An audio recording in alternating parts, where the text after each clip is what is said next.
Stick with me. You and I are about to unravel a mystery that is darker than any ghost story. When the captain asks for details, Lady Alina explains that while they slept together, something felt horribly wrong. After 2 years of marriage, the man beside her did not feel like the husband she knew. The next morning, the neighbors were all fleeing the estate, but the couple paid them no mind.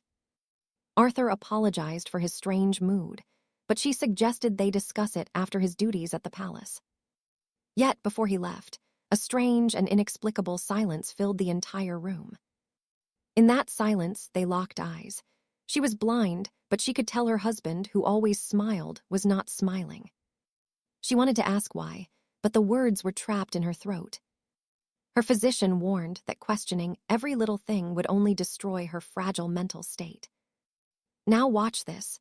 Things take a dark turn when her husband, who usually came home early, is still missing after midnight. 4 in the morning arrived, and he still had not returned. Usually, he was home long before sunset. He was like her shadow, never leaving a blind woman like her alone because she was unable to see. She sent out messengers countless times, but every report said his trail had gone completely cold. The thought that something happened to him began to loom over her head, causing her to accidentally cut herself. That is why she went to the guards. The officer simply suggests they wait a full day after his disappearance to officially open a missing person case. They cannot act unless it is a criminal case, like an assault disguised as a simple disappearance. He glares at her blood-stained cloak and the blade she is holding, asking whose blood is on her. Alina calmly asks if confessing the blood belongs to her husband would make them find him any faster. You and I need to look back at how they met to understand their strange bond. Years ago, a young Alina met Arthur on a gloomy, rainy day while he was working at a local inn. Her vision was failing back then, and she felt as if her entire world was slowly crumbling. He was incredibly kind, gifting her a carved cane during their first meeting to help her move safely. He even insisted she stay inside until the rain stopped, and for once, she felt truly cared for. She hated relying on a wooden stick, but she had no choice in her darkening world. Those were her most miserable days. She could not understand why the gods had cursed her with blindness. She followed every rule and even took a job as a tavern maid that was not meant for her. Despite her good heart, she felt pitiful and hopeless. Blindness felt like a sentence with no escape. As she sat in despair, Arthur brought her a mug of hot cider to warm her freezing soul. Her world was going dark, but he made her feel like the light had finally returned to her. Back at the station, Alina is shocked to hear that her manor has been abandoned for years. The captain insists the entire building is empty and is stunned that she did not know the truth. She refuses to believe it, grabbing his cloak and screaming that what he is saying is absolutely impossible. She spoke to the neighbors daily, but he asks how she greeted anyone when the manor was empty. Then an officer arrives to inform the captain that the name Lord Arthur is not even showing up in the kingdom's registration scrolls. Hearing this, the realization that her 2-year marriage was a total lie begins to sink into her broken mind. A month later, she waits outside a chapel, haunted by the memory of her last encounter with the guard. The captain had yelled at her to get a grip on herself, threatening to charge her with obstruction. Still, she begged on her knees for them to reopen the case and investigate his disappearance again. He explained it was impossible to investigate since there was nothing left in the official records. She pleaded that he must have been taken by a criminal guild and erased without a single trace. The captain sternly warned her to stop because in the original file, she lied that she had her husband's blood on her. Reopening this mystery would only lead to her own ruin and the loss of her reputation. So, what do you and I take from this? A husband who was never really there. All right, you and I are about to dive into a mystery where every truth is a lie, and the only person with answers has vanished into the night. So, why has Lady Alina come to this chapel? She barely walks a few paces before a friar stops her, begging her to rest, but she refuses. She mocks his invisible faith, telling him to open his eyes and stop living in a world of delusions. She warns him not to be a blind fool like she was. But he insists that belief transcends sight.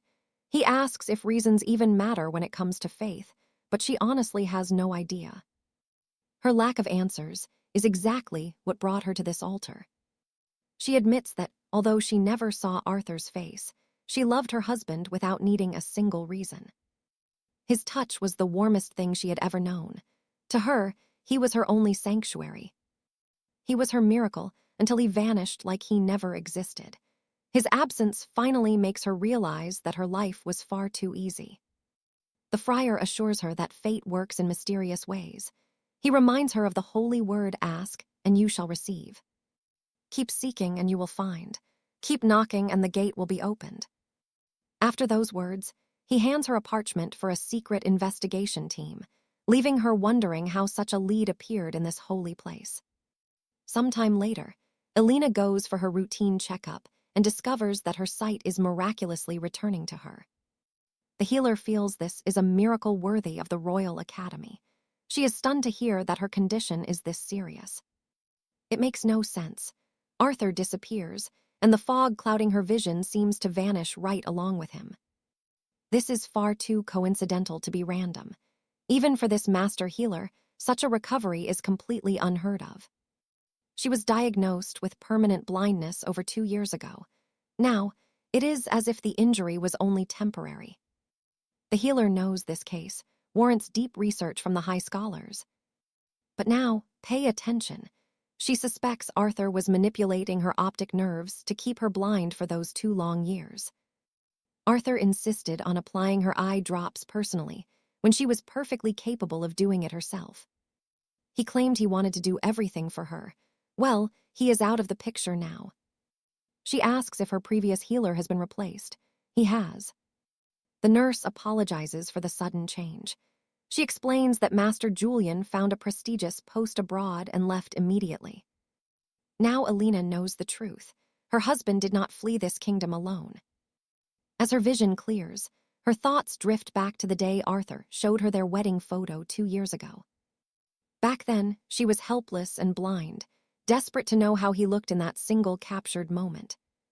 She wondered what his eyes revealed, feeling that if she could just see him, her world would be perfect. He promised her he was smiling and traced her face to show her how happy he was. He lied and said they both looked radiant. And now you and I see the truth. Staring at that empty frame, she discovers Arthur's records and his entire company were nothing but a grand, elaborate fraud. She tells the investigator that they have no estate to help identify him, and all the neighbors have vanished without a trace. But she needs to know if they can still find him. The man from the guild listens and decides they must take this step by step. He wants to start by investigating those neighbors who disappeared so suddenly. He needs every single detail she can remember, so she tries her best, deep down. She is doing this for the truth. She needs to know if her marriage was real or just a hollow speculation. It sounds insane, but she refuses to give up. Days later, she arrives at the mercenary guild's secret base to meet the team. She asks them immediately if they have found any trace of her husband. A question that only gets cold silence as a response until one of the mercenaries, Lady Beatrice, finally speaks up. In a voice like thunder, she demands to know what kind of noble scoundrel Elena was living with and curses his name. Her partner manages to calm her down, though he cannot understand how she can be so explosive about a simple contract. Sir Alistair turns to their new client and introduces himself as the lead strategist of the analysis team. Their guild is called the Iron Guard, and they are elite private military contractors. They are authorized by the Crown to handle secret operations in war zones across the sea, and right now, they are meeting at a hidden outpost. That was his idea of a brief introduction right before he tells her that they cannot take on her case. Trust me, you're going to want to see what happens next. Stick with me, you and I are about to see Alara realize her entire neighborhood was a complete fabrication. Every single detail she shared about her neighbors, absolutely fake. From schools to noble houses, it was all lies. But the crew made one massive error by ignoring a vital clue. See, they thought every detail was a myth. However, the hound she mentioned was very real. They tracked it down to a local animal apothecary and found a medical record for the beast. Even though the owner's name was different on the records, it was a 67-year-old woman named Beatrice. Yet Alara is positive the dog belonged to a man. She thinks they replaced the hound, but that's wrong. Sophia has the proof they need and reveals it to her. After staring at the scroll, she admits she can't read it. Her vision hasn't fully returned after the trauma. This makes Sophia feel like she's being insensitive again. Basically, Lady Beatrice has a son who they're certain took the entrance exam for the Imperial Inquisition. Shadow agents in that world always operate under secret aliases. Now pay attention here. He suspects the son passed the trials and moved in as Alara's neighbor to watch her. But she demands he explain things more clearly. He explains that from the Vanishing Act to buying up the entire estate, a high-level shadow operative is definitely involved. Only the High Lords know the true identities of these ghosts, and they're experts at vanishing into thin air without leaving a single trace behind. He says they can't help. If this is real, she'll never find him. Elsewhere, that very man is removing his disguise after another seemingly successful mission for the crown. He does this before a scrying orb, knowing his staff will scrub the memory to keep him hidden. The attendant in charge of watching this shadow agent, after all these years of loyal service, still finds the unmasking process revolting. It's like watching a serpent shed its skin. The man is named Cedric, and he needs to know if the agent he's monitoring escaped safely. This agent is their captain, but they talk casually as he describes running for his life to avoid being caught. The captain, Alistair, also known as the Shadow, heads back to base as their conversation continues. Cedric admits he's stopped trusting people since they met. He praises Alistair's top-tier acting skills. One mission stands out where he acted so well. Cedric thought Alistair actually loved his target. You and I both know Alara, the woman they called the Owl, truly loved him before the guardhouse scene. She showed up covered in blood, claiming it was her husband's, making Alistair curious about the truth. It was her own blood, obviously. She used it to force a report that exposed his fake identity. Cedric praises her for being sharper than they thought, offering to show Alistair the scrying footage from the guardhouse. In a serious voice, Alistair demands one reason why he'd ever watch that footage. He claims she meant nothing, and their marriage was never real. She's just a target. He played the husband because that was his assigned role. He's glad the pointless mission is over and hates that Cedric is bringing up the miserable memories. He wants it buried and forgotten. He starts to scold him, but then realizes Cedric is only asking because he's still hung up on the intimacy. Alistair knows the boy is worried because Alara is a civilian and feels like he broke the code. He's sure Cedric will grow up even more pure, but warns him to never speak of her again. He agrees before changing the topic, bringing up Alistair's resignation letter before the call ends. To him, the captain is overreacting. Still, he plans to obey and bury everything related to the woman they hunted. Secretly, he hopes she forgets that heartless man soon, but she won't. She's already meeting Sophia at a tavern. She mentioned wanting to cross into the northern wastes, and Sophia assumed she meant to defect there. But Alara is just raising the stakes now. She's certain that to take down the Inquisition, she has to play on a global scale. She's already researching how to infiltrate the border and wants Sophia's advice, since she came from those lands. And trust me, you and I are about to see her go nuclear by committing crimes just to get caught. Let's see why this plan makes her guest feel so incredibly uncomfortable. But she is certain this reckless move will force the elusive ghost she is hunting to finally reveal his hidden hand. Days later, Lady Seraphina is galloping toward the iron gates of the Shadow Kingdom. While guards gossip at their posts, she charges ahead, her mind racing back to a secret discussion she had with Sir Alaric a few days ago. She remembers. He had asked what would happen if they caught her, and her answer was a cryptic verse that left him completely baffled. "Now pay attention." A guard spots her charging like a madwoman and orders a halt, but she refuses to listen.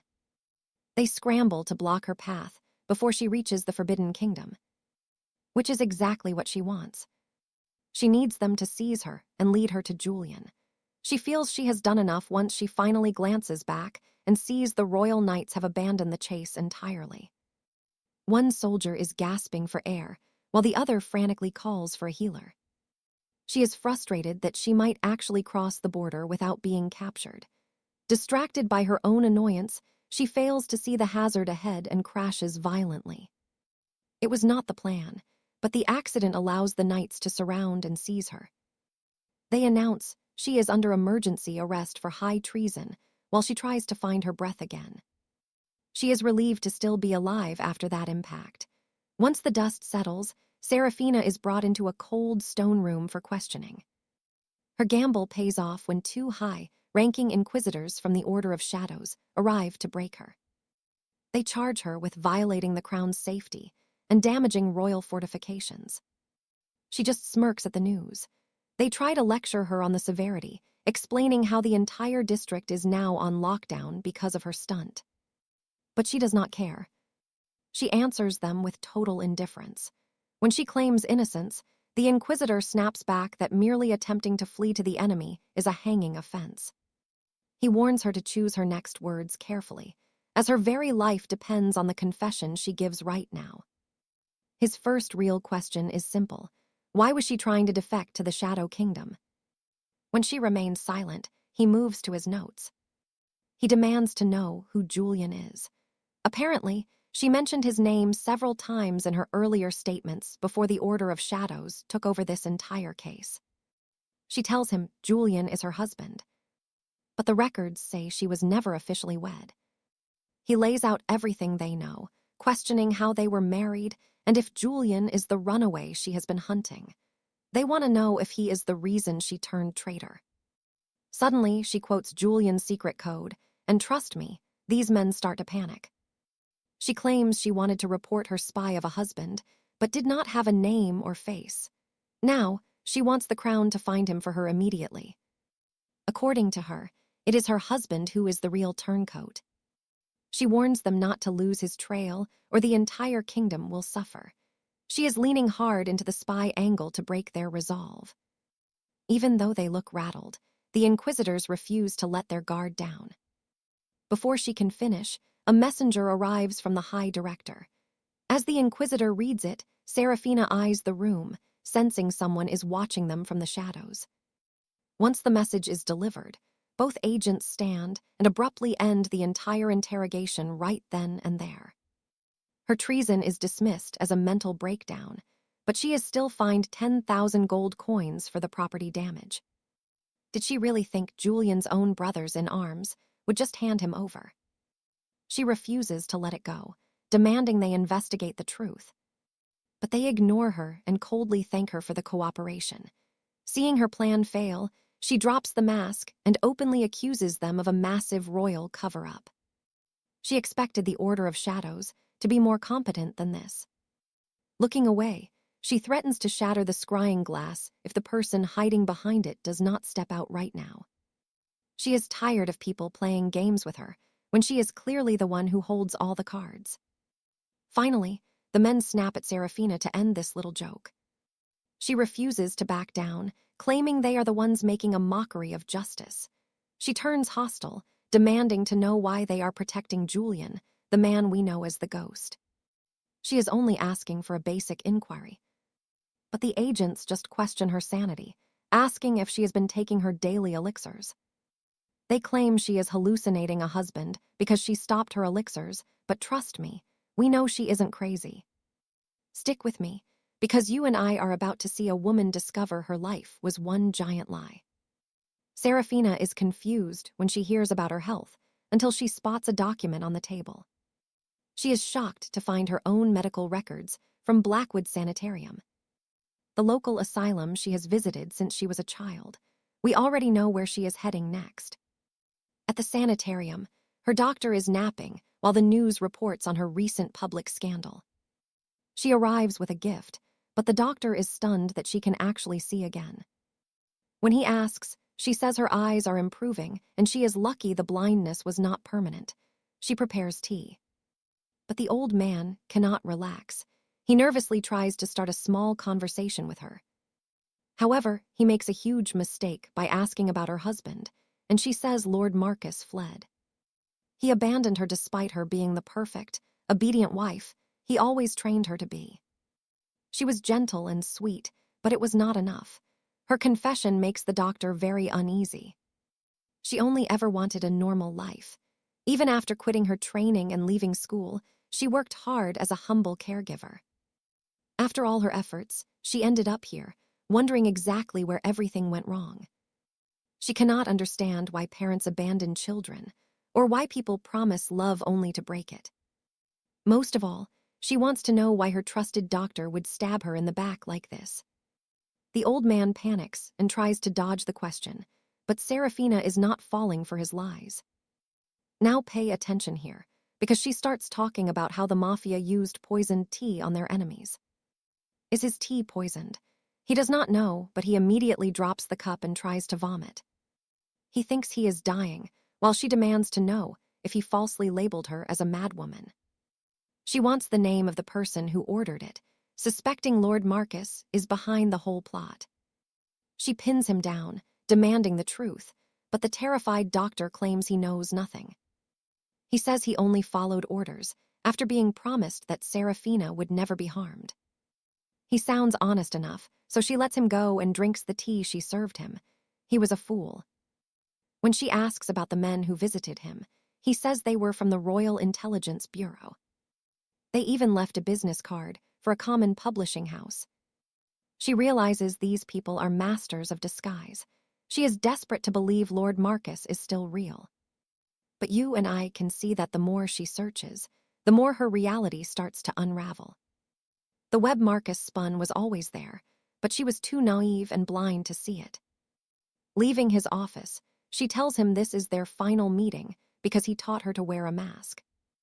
The doctor is confused until she explains she is finally breaking the fake mask of kindness he gave her. She wanted to be loved, but nothing was real, not even the years of her marriage. Her happiness was a lie. If her life was just a game for someone else, then only her true, unmasked self remains. With that final realization, she says goodbye. Facing the cold reality did not stop the haunting nightmares of her former love. By morning, she meets Alina at a cafe. Alina asks if she took a bullet, but Serafina says only her bank account was hit. She paid a massive fine of 10 million gold. Alina is horrified and asks if there is a new plan. Yes, her new plan is absolutely insane. She wants to kidnap a high-ranking noble to hold them hostage. Did she just say kidnap? That is way out of Alina's league, but Serafina insists that the higher the status, the better. She believes the Bureau will have to send their best negotiator, like the deputy director himself. It is a wild idea, but she is getting close. Meanwhile, Caspian receives a direct call from that very same deputy director at the Bureau. Shockingly, he has been avoiding this call, cursing himself for not ditching the phone weeks ago. He answers it anyway during a tattoo. He mocks the director, assuming she wants him to return to the capital immediately. And that is where we leave it, with her calling about his resignation letter. It is rare for a legendary inquisitor with his experience to quit, especially right after the order lost two of its best shadow knights in the field. Stick with me. You are about to see an elite spy reach his absolute breaking point with a resignation letter citing simple personal reasons. He claims his mind is fractured, but the Grand Inquisitor demands to know exactly what kind of mental rot is eating away at him. In his own defense, he hasn't felt sane for years, but she isn't buying this sudden plea for a peaceful retirement. She wants to know why he is walking away after just one mission, but he simply repeats that his spirit is completely broken. His condition is so severe that he can't even bear to show his real face, hiding behind enchanted masks even in his private hours. The royal healers have diagnosed him with a dark obsession, a mind trapped in a loop of constant, crushing perfection. It has left him shattered, clawing at his own skin and haunted by nightmares of a faceless monster waiting in the dark. He even branded himself with a forbidden mark so he could never serve again, making her curse him for defiling a body that belongs to the crown. Arthur makes it clear, if she isn't calling to return his true name, then she should stop calling him entirely. Now here is where the power play begins. She tries to bait him back with the one ancient document he has been hunting for years. She asks if he is truly ready to walk away from his family's legacy after a decade of searching for the truth. But he has not forgotten. It is just that after 10 years of wearing 1,000 different faces, he has finally run out of lies. Even after taking down the Seora syndicate, he ended up with nothing but blood on his hands and a heart full of cold frustration. Finally, she promises that once she becomes the high command of the Inquisition, she will restore his noble title and true name. That promise is enough to keep him in the game, giving him a reason to sharpen his blade one last time. But before the call ends, she asks for one final favor, a mission that requires no mask, targeting the powerful Iron Legion mercenaries. Elsewhere, Seora is still at the tavern with Alara, whispering about their dangerous plan to kidnap a high-ranking noble. Using the secrets she stole during her time at the Iron Legion, she begins to offer a few lethal tips for the job. While they plot, the innkeeper watches them, thinking they are just friends, totally unaware they are discussing the best ways to snatch a target. It is something Seora feels she doesn't even need to learn, given her own dark history and the skills she has already mastered. But Alara keeps helping, because Seora reminds her of the sister she left behind in the frozen wastes beyond the northern wall. At the Iron Legion Citadel, there are plenty of soldiers. She thinks joining them will help her forget the man who broke her heart.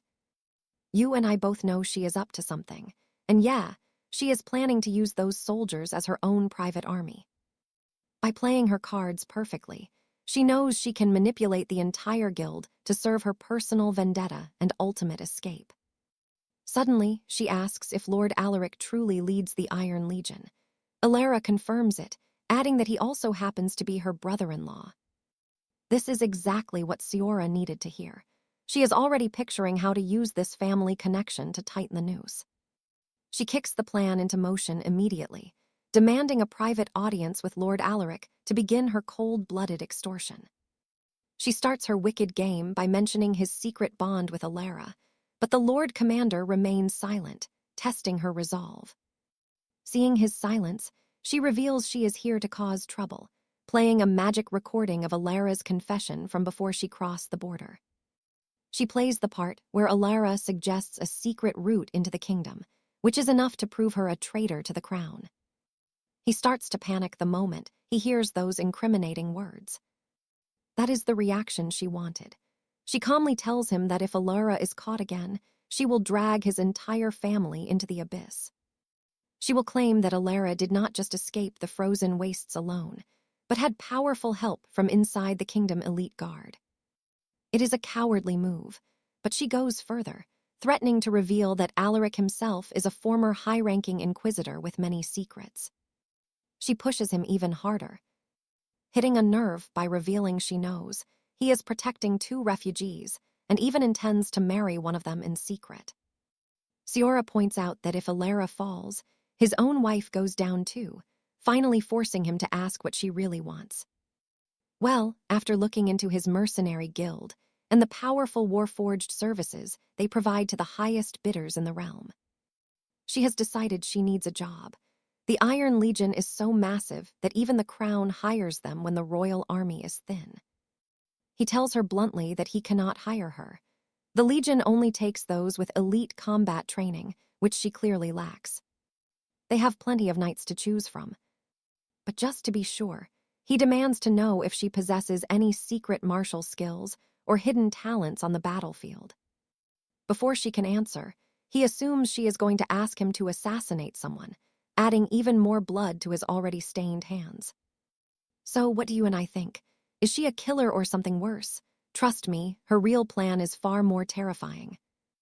Lady Seraphina just wants a job as a servant, and she finally lands an interview for the role. With a strong letter of recommendation, she is hired to start as a chambermaid on Monday.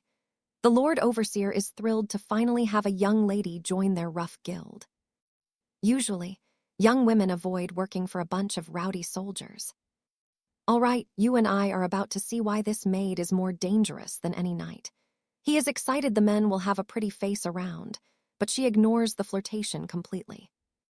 Instead, she asks if there are any deadly blades nearby since they are working among warriors. To calm her nerves, he promises that the knights will protect her from any danger. But he is dead wrong. She is not afraid. If anything, he should be the one watching his back. Seraphina's sharp attitude does not ruin her chances, so she leaves the castle feeling the weight of the long path ahead.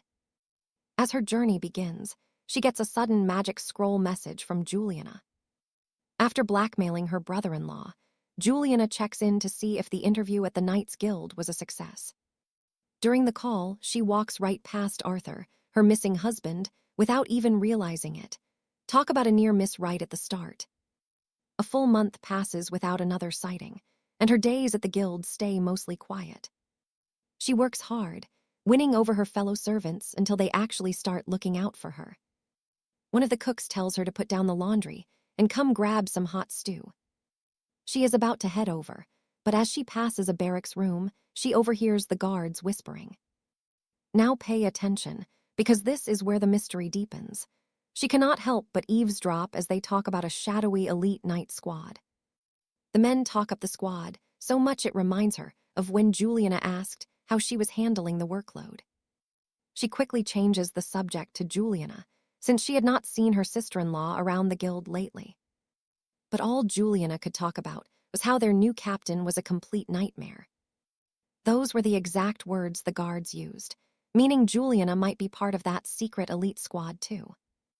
It is the only unit she cannot get intel on, and their missions are top secret. Suddenly, a loud-mouthed knight ruins her train of thought by picking a fight. The knight being bullied knows this thug is just trying to show off, so he can get recruited for the elite squad. It looks like he is about to snap, as the regular servants scramble for cover.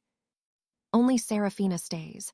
She sees poor Martha get hurt and jumps in, spilling a tray of food on the bully. He is livid, but she just calmly reminds him that the lunch break is officially over. Soon, she is in the overseer's office getting scolded for her reckless behavior. He explains that in a guild built for war, servants like her only exist to assist the warriors. To her, he is just blowing hot air, and she tells him he should be checking on Martha's injuries instead.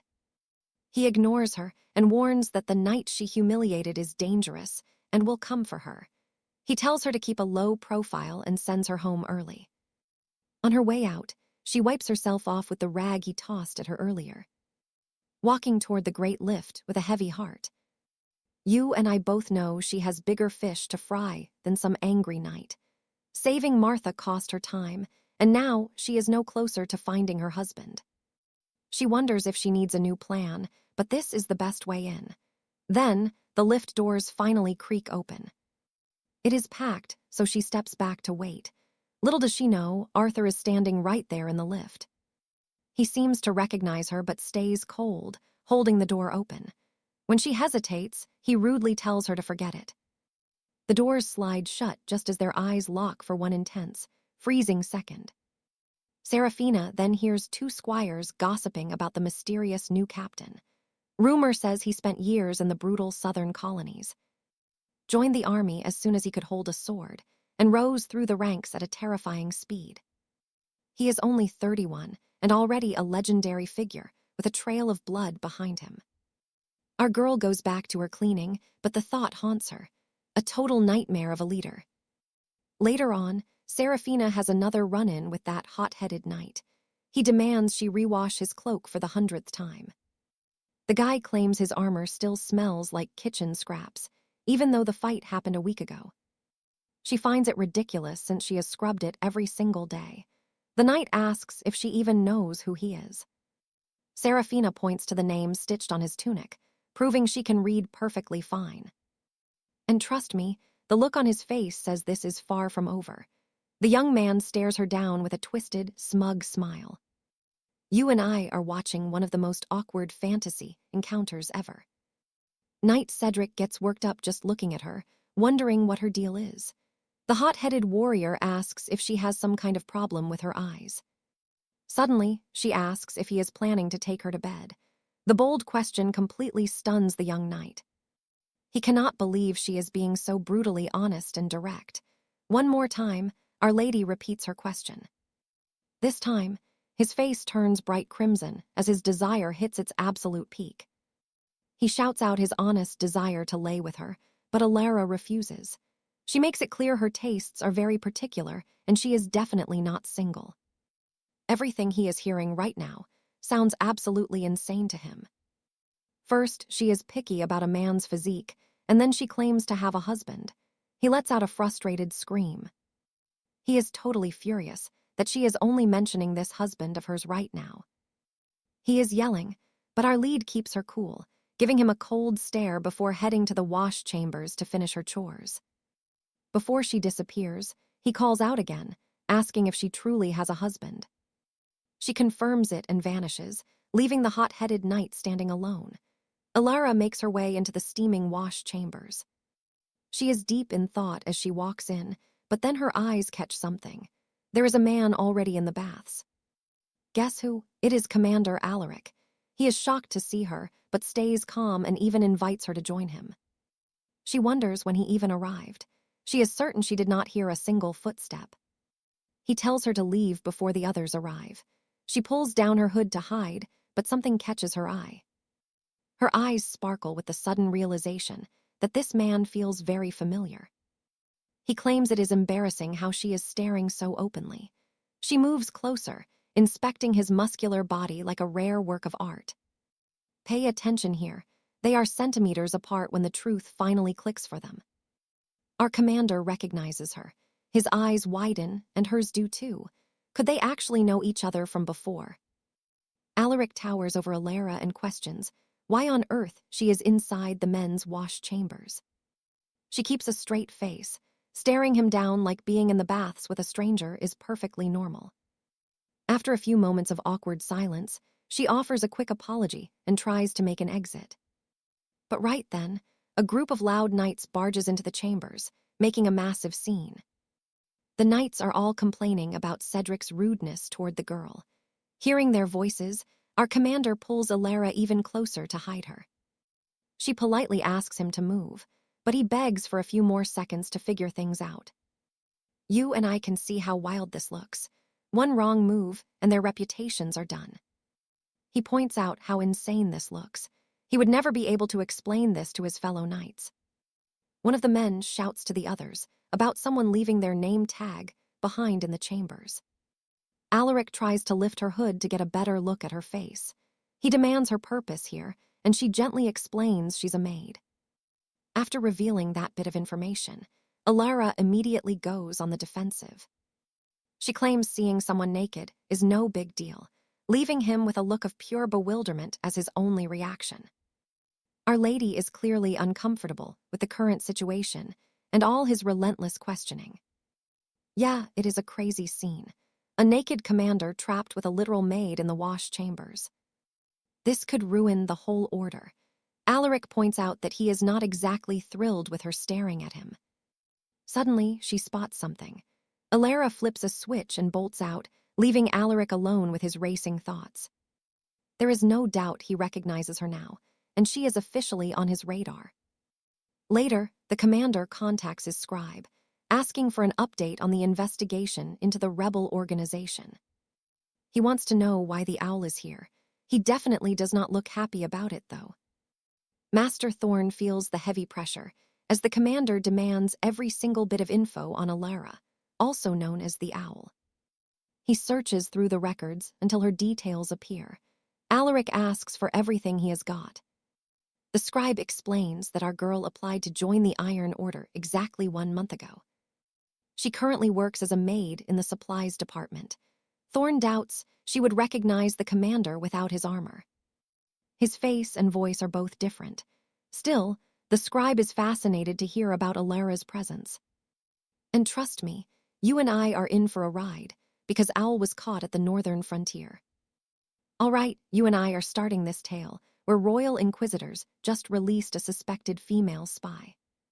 The news makes our Lord Alastair tense, as the scrolls describe Alara as a gentle, lonely soul.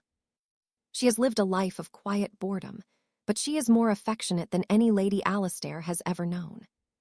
Kind and loyal, she is a shining light in his dark world, and he claims with certainty that she is no threat. He does not think she is a spy, even though the Inquisitors believe she has lost her edge since Julian vanished. The Master of Whispers chimed in, saying no one cares about Lady Owl or her lost husband, Sir Julian, anymore. The High Commander is not convinced and orders a full investigation to clear every single doubt. Alastair stares into the nothingness, hoping this is sorted soon so Lady Alara can vanish from his sight for good. Our Lady goes back to her chores, though her mind is far from the vegetables she is prepping.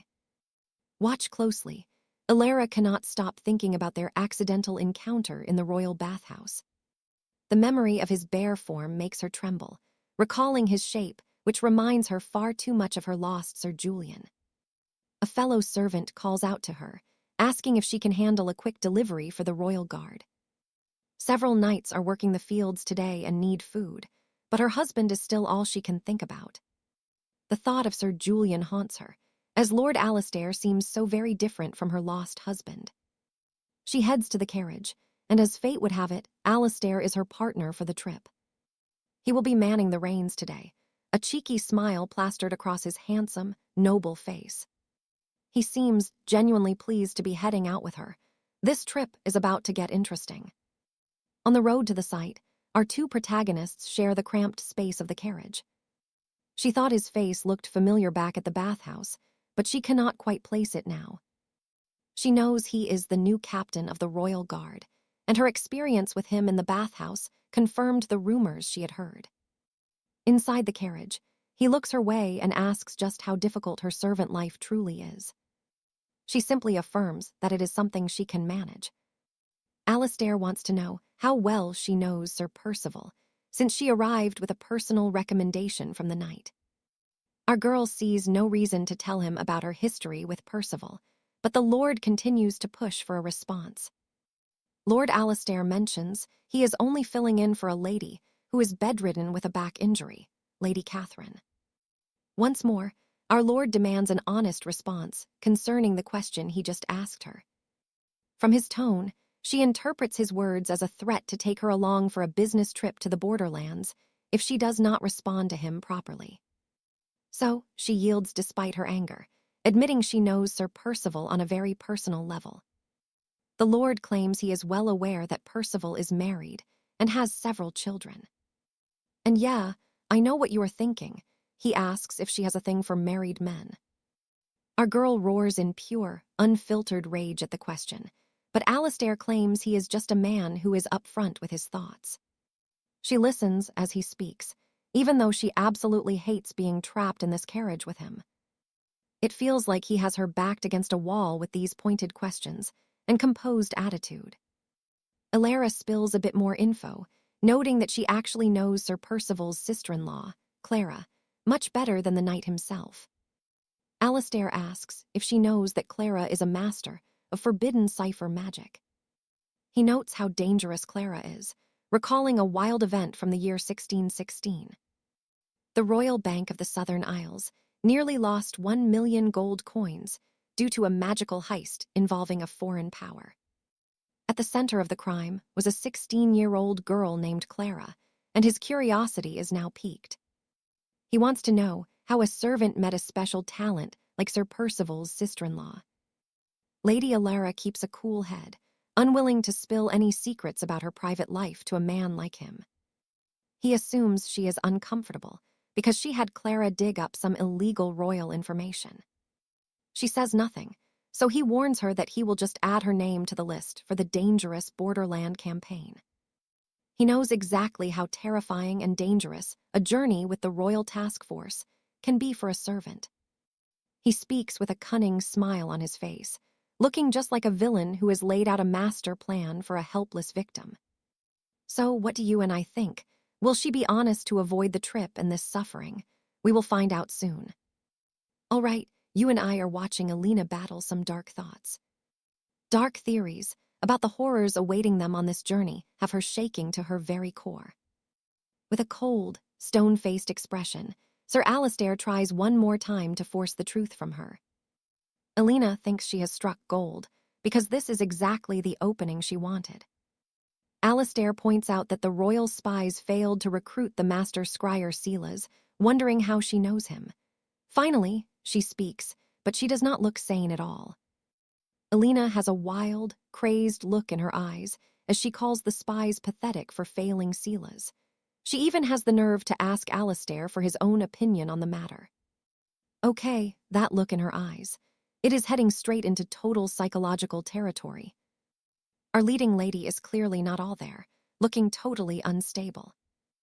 They reach the drop-off point and Alistair stays in the carriage, cheering her on. Alina just ignores him. He is being incredibly annoying, and she would much rather avoid any more drama while she keeps striding forward. She thinks back to their talk and wonders if she should have been even ruder to him. Just to ensure she stays on the list for this diplomatic mission abroad, hoping to play her cards right and find a new ally. Suddenly, a man approaches and snaps her right back to reality. He is the guard meant to take the package. He thanks her for the food and warns her to be incredibly careful on her way home. Now pay attention, because she smells her missing husband's scent on this man, and it is far too strong for her to ignore. The man keeps moving, but stops when he realizes she is following him, turning back to question her. Our girl begs him to just ignore her. She wants to watch him open the package for herself. Alina claims she is simply curious about his habits, and even promises not to bother him at all. The young guard refuses, warning her that the area inside is far too dangerous for a lady. Stick with me. You and I are about to watch a young man chase Lady Alina with a lustful gaze while they were traveling in the carriage earlier. She had just called the Royal Guard total trash for failing to recruit Sir Galahad, leaving Sir Alistair in cold silence. After a few seconds of quiet, he asks if she really lost her entire life savings to the Crown's corrupt inquisitors. But she assures him that what she lost was worth far more than gold. He shrugs it off, asking if Sir Galahad has helped her catch the criminal yet. Alina is completely baffled. She is starting to wonder if the man actually cares about her missing husband at all. Sir Alistair seems far too confident that she has not managed to track down the guilty party quite yet. Now pay attention. He realizes he might have completely misread Lady Alina and definitely underestimated her fierce inner fire. Our Lady makes it crystal clear that she has no intention of abandoning the desperate search for her missing husband. No matter how long it takes, she will not stop until Lord Cedric is finally found and brought to justice. Presently, though, she is eyeing the royal messenger she just handed the supplies to, analyzing him in her mind before rejecting his request and finally excusing herself. As she leaves, the weight of it hits her heart. She still longs for Lord Cedric more than she can say. The sense of humiliation burns deep, and her resentment toward her husband only grows stronger with every passing second. She is so angry she could commit murder, yet she still misses Lord Cedric so much that the loneliness is practically driving her insane. Okay, I know what you are thinking, but while she is wrestling with her feelings, Alistair wanders over to ask about that messenger. She reminds him he was supposed to wait in the carriage, but the knight persists and refuses to back down. He claims his curiosity got the best of him, while Alina stands there boiling with a silent, hidden rage. His cold eyes, reflecting some kind of twisted pleasure, are driving her nuts, ever since Lord Cedric vanished into thin air. The sheer stress has built up until it propels all kinds of dangerous, inappropriate thoughts through the lady's mind. Standing across from Alistair, her mind is miles away. She stays silent even while he is firing questions at her. She bursts out about how much she misses Lord Cedric, despite being furious that he tricked her so cruelly. She admits she only followed that messenger earlier because he carried the exact same scent as her long-lost husband. Sir Alistair is lost. Trust me, you and I need to see the end. Stick with me. You and I are about to witness Alara brush past Alaric while muttering about a strange, intoxicating scent. It makes zero sense, and Sir Alaric watches her closely, convinced she must be under the influence of some forbidden herbal draught. Later that day, as their carriage rolls along, Alara bluntly rejects his attempts at showing her any kind of sympathy. Our main lead assures her it is a lost cause to keep searching for any trace of the missing Julian. All right, you and I are starting with a lady who is dead set on finding her lost husband. As their carriage departs, our lead knight formally introduces himself to her as the commander of the kingdom's elite security team. These two have a very long road ahead of them from here. She is completely clueless that the young man sitting right next to her in the carriage is the husband she has been searching for so desperately. That question snaps her patience, and she demands to be added to the upcoming mission to the Southern Isles. Lucas tries to protest, but a stray egg suddenly explodes against his armor, leaving Our Lady completely stunned. An angry mob of peasants marches forward, screaming at the top of their lungs while waving their protest signs and posters. More filth is hurled at our heroes. But with incredible speed, Serafina grabs the commander, and they narrowly escape the violent ambush together. As they make their escape, he asks again if she takes moonshade. Our girl doesn't think that is a priority right now while being chased by a mob. Lord Yang confirms that she definitely doesn't do drugs. They reach the horses, and the commander mocks her wide-eyed stare. She frantically reaches for the carriage door. Commander Alistair needs her to make it make sense. With serious haste in her voice, she claims her husband's scent makes her go crazy. Now stick with me here because she is desperately demanding the keys, while an armed mob of protesters closes in on them every single second. Alistair simply crushes a stray egg in his iron grip. He points out how insane it is to chase a total stranger for a smell. He claims the scent she followed was nothing but filth, and he believes she cannot be trusted given her delusions. Serafina makes it clear that the scent isn't from just any man, but from her true husband, Lord Julian. She insists her husband is a man of absolute perfection, and swears to Alistair it won't affect her duty. He pauses to consider her words before making a final choice. It seems she will be tagging along for the mission after all. Days later, the knights arrive at the port of Oakhaven for a mission that is essentially a secret operation. Apparently, they are here to guard a smuggler. It was in the blood oath they signed, but Serafina still asks Alistair for the truth.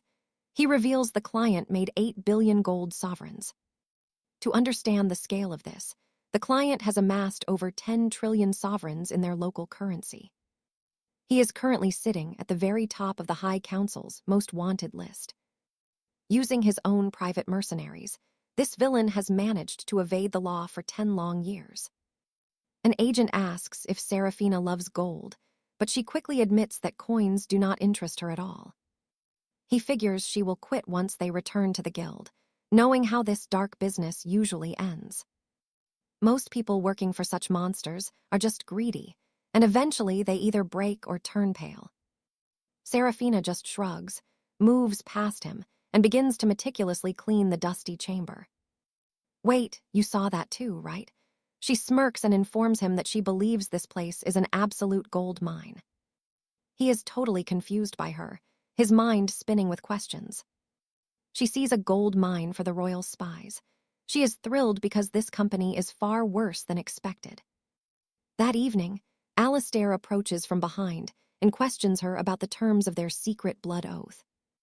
She avoids his eyes and confirms that she did indeed sign the secrecy pact. He knows she was briefed on the nature of the work, so he is confused why she's still cleaning. Alistair mentions the foul deeds this place is known for and demands to know why she is still here. Why jump into this mess?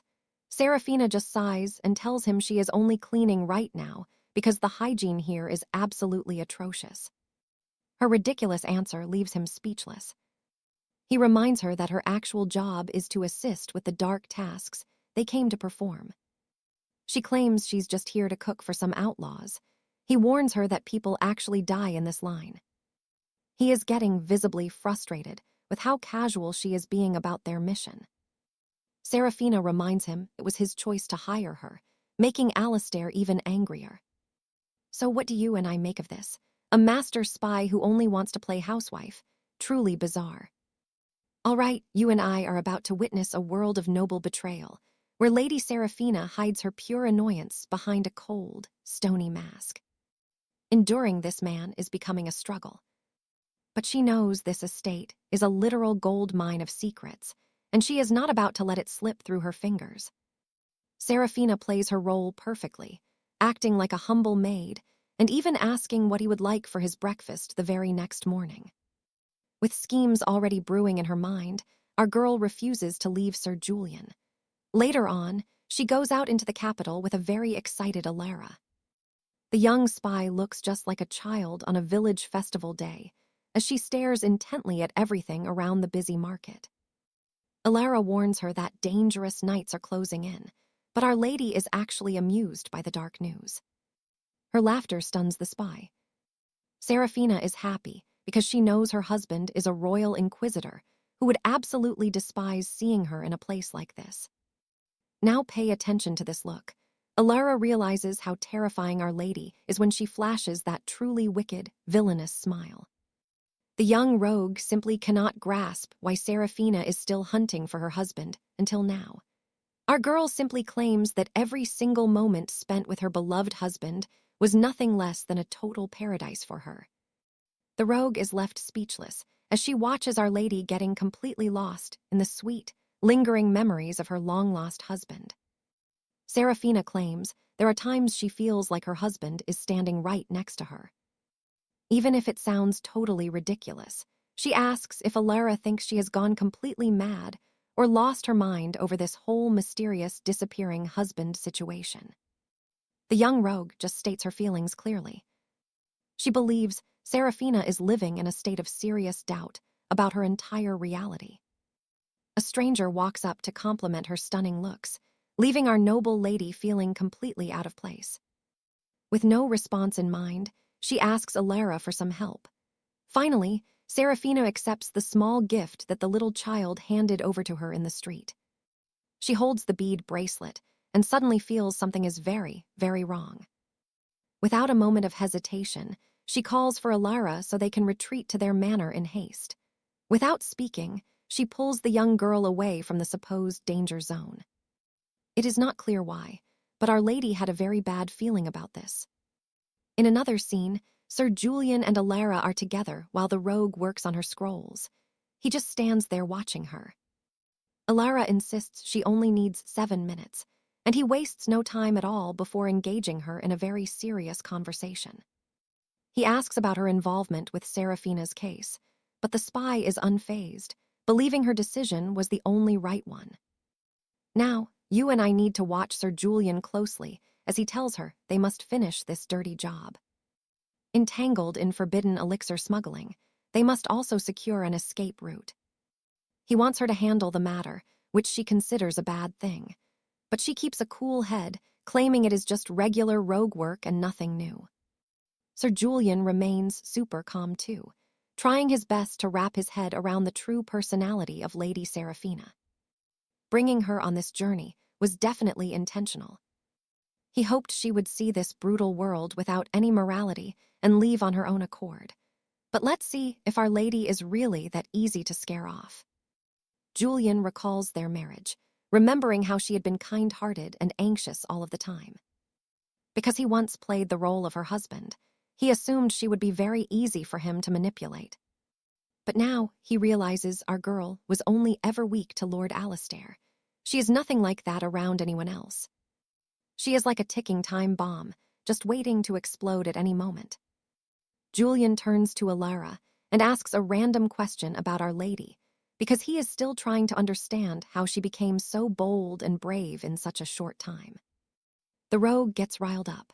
Her thoughts scramble as she begins to wonder if the captain has somehow discovered Lady Seraphina's grand and secret goal. The young lady wonders if their plan is ruined. If her mentor is caught by this man, then there is going to be some serious trouble. He stands over Alara wondering what is going on with Lady Seraphina. seeing as she just goes about her duties like it is totally normal to serve a nice breakfast to these dangerous criminals, as if they were her own family. The words leave the rogue speechless. Julian goes on about how he thinks something is seriously wrong with Serafina. He even claims that the man who robbed her of her fortune is nothing but absolute worthless trash.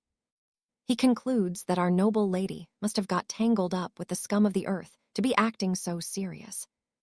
Alara rages.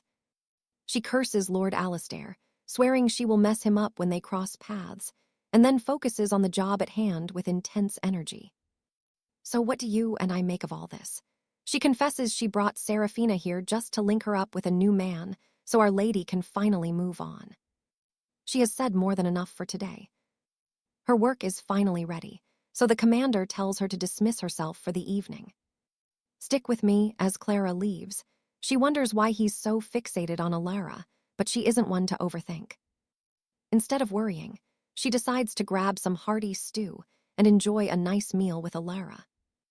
Meanwhile, the commander stands alone in the hall, his gaze cold and sharp. Later that night, Clara had finished her dinner with Alara, feeling completely satisfied and full. She leans back in her chair, wondering why the scouts haven't returned to the castle yet. Clara tells her they will likely be gone for ages, since their mission was shrouded in mystery. Moving on, she asks Alara about her history with the High Commander. Alara looks shaken by the question, struggling to find an answer, while Clara just shrugs it off. Not wanting things to get awkward, Clara starts clearing the table and washing the dishes herself. Now pay attention, she tells Alara to rest, but Alara feels a strange sense of dread tonight. Suddenly, something catches her attention. A heavy perfume scent fills the air, drawing her toward it. No one here wears anything that strong. She follows the trail until she sees something that makes her blood run cold. Alara freezes in horror. Right there, lying on the floor, is the lifeless body of a guard. One look at the corpse tells her this was the work of a cold-blooded, professional executioner. How could they be caught off guard like this? Suddenly, a terrifying thought strikes her. Clara, she has to find Clara. Panicking, Alara rushes toward her friend's chambers. On the way, she trips over another fallen knight. It is an absolute bloodbath. With shaking hands, she grabs the communication crystal from the guard, hoping someone is still alive. Alara desperately tries to send a message to anyone who might be listening. Her voice trembles as she reports the massacre, telling the voice on the other side that everyone is dead. Back at the capital, Commander Alaric hears her voice and is stunned to find Alara on the line. She makes it clear, every guard in the estate has been slaughtered. There was no sign of a struggle, only that overwhelming, cloying scent of perfume. The commander tells her to stay calm and explain the situation clearly, even though Clara's chances look slim. You and I both know what is coming. He tells her she is likely next. There are no witnesses here. The commander is being brutally honest now. And he levels with her. She is just a commoner, and her survival depends entirely on listening to him. First order, she will need a weapon, so he tells her to take a blade from the fallen guards. Alara grabs a dagger. Alaric tells her to forget about Clara and run for her life. He is certain that fleeing is the only way she will make it out alive. She hesitates, but his voice barks through the crystal, ordering her to move if she wants to live. The plan is for our girl to follow his lead and survive this terrible nightmare. But Alara is thinking of something else entirely. He warns her one last time to get out now. However, she can't bring herself to abandon Clara just because the commander ordered it. It is as if Cedric, her late husband, is standing right there beside her. She defies Alaric's orders, screaming at the ghost of her husband not to leave her behind again. Nothing will change her mind, not the commander, and definitely not her memories of Cedric. Alara sprints toward Clara's room, driven by a desperate need to save her friend. Alaric mocks her, saying he has seen many fools die because of pathetic emotions and immaturity. Alara snaps back, promising him that she will be the exception to his rule. She is determined to be the first one to walk out of this hell alive. And trust me, You and I are going to watch closely as she follows a fresh trail of blood. You and I are diving into a tale of absolute loyalty. Alina finds Clara wounded on the stone floor, screaming in horror as her dearest friend bleeds out before her very eyes. Clara is still conscious, pleading with her last dying breath for Alina to run and save herself. But Alina is stubborn. She refuses to leave Clara to die in this dark corner all alone. Through the communication stone, Sir Arthur asks for her location and gives urgent orders on how to treat that ghastly neck wound. He realizes Clara was the primary target all along. The royal guard failed to see that a master of ciphers is the most valuable asset in the Northern Empire's entire network. Arthur believes the shadow assassin must have started the hunt the moment they left for the port of Bryn. The fact the killer didn't end her with one strike makes it feel like this is only the beginning. Alina can't understand it, but Arthur knows it's a torture strategy. He's certain the killers will be there any second. Now pay attention here. Alina feels the alarm rising as she senses a dark danger lurking in the shadows. The young lady realizes the assassin is close. In fact, she can hear the killer drawing toward the scullery as the seconds tick by. She stays low, keeping pressure on Clara's neck while staring at the door, dreading the arrival of their nightmare. Through the stone, Arthur tells her to load the crossbow and prepare to aim. Music. He warns that her chances of missing are high since it is her first time, but he tells her to pull the trigger repeatedly in hopes that a bolt actually finds its mark. His lack of faith is definitely not helping her nerves, and she hates that he doesn't believe in her at all. The knight affirms he's almost at her location, so she just has to hold out. Alina is determined to do exactly that. She readies her weapon for the killer, while Sir Arthur is currently racing his horse toward the manor at full speed. Lady Alina was starting to question her entire reality. It's hard to save Clara while fending off a trained killer, and she's ready to collapse, but she pushes herself one more time. New determination burns within her. She will go to any lengths to protect her dear Clara. Using her teeth, she loads the crossbow and aims. Someone is already there, a woman wearing sharp crimson boots. So it's a female assassin. Through the stone, Arthur is tracking every single thing that is happening in that room. He tells our heroine to stay steady, keep aiming, and wait until the enemy breaches the door. The plan is set. The killer swings the door open, and Alina lets fly several bolts from her repeating crossbow to take her down. Alina's eyes are laser-focused on the entrance, ready to execute her defense with absolute perfection. The door flings open, but she hesitates, because the woman in sight is nothing like the terrifying assassin she expected. She's a blonde girl in common clothes, with a massive smile on her face like she's a child on a fun outing. Alina can't believe this blonde girl is the killer.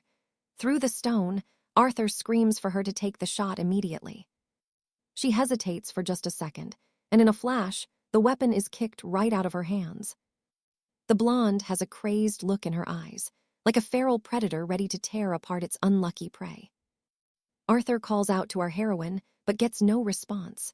The assassin crushes the communication stone, cutting off all contact with the knight. Okay, I know what you are thinking. It looks like the end as the killer towers over Alina with a deadly blade. Even though the situation seemed hopeless, Alina won't let go of Clara's neck because she knows her friend's life is hanging by a single thread. The evil in the killer's eyes is undeniable. Everything flashes through the young lady's mind. The servants lying lifeless after a perfect massacre, the heavy scent of perfume lingering in the air. The city where she and Clara walked, the street girls luring in travelers, the silk gowns and high boots were all things she'd seen this past week.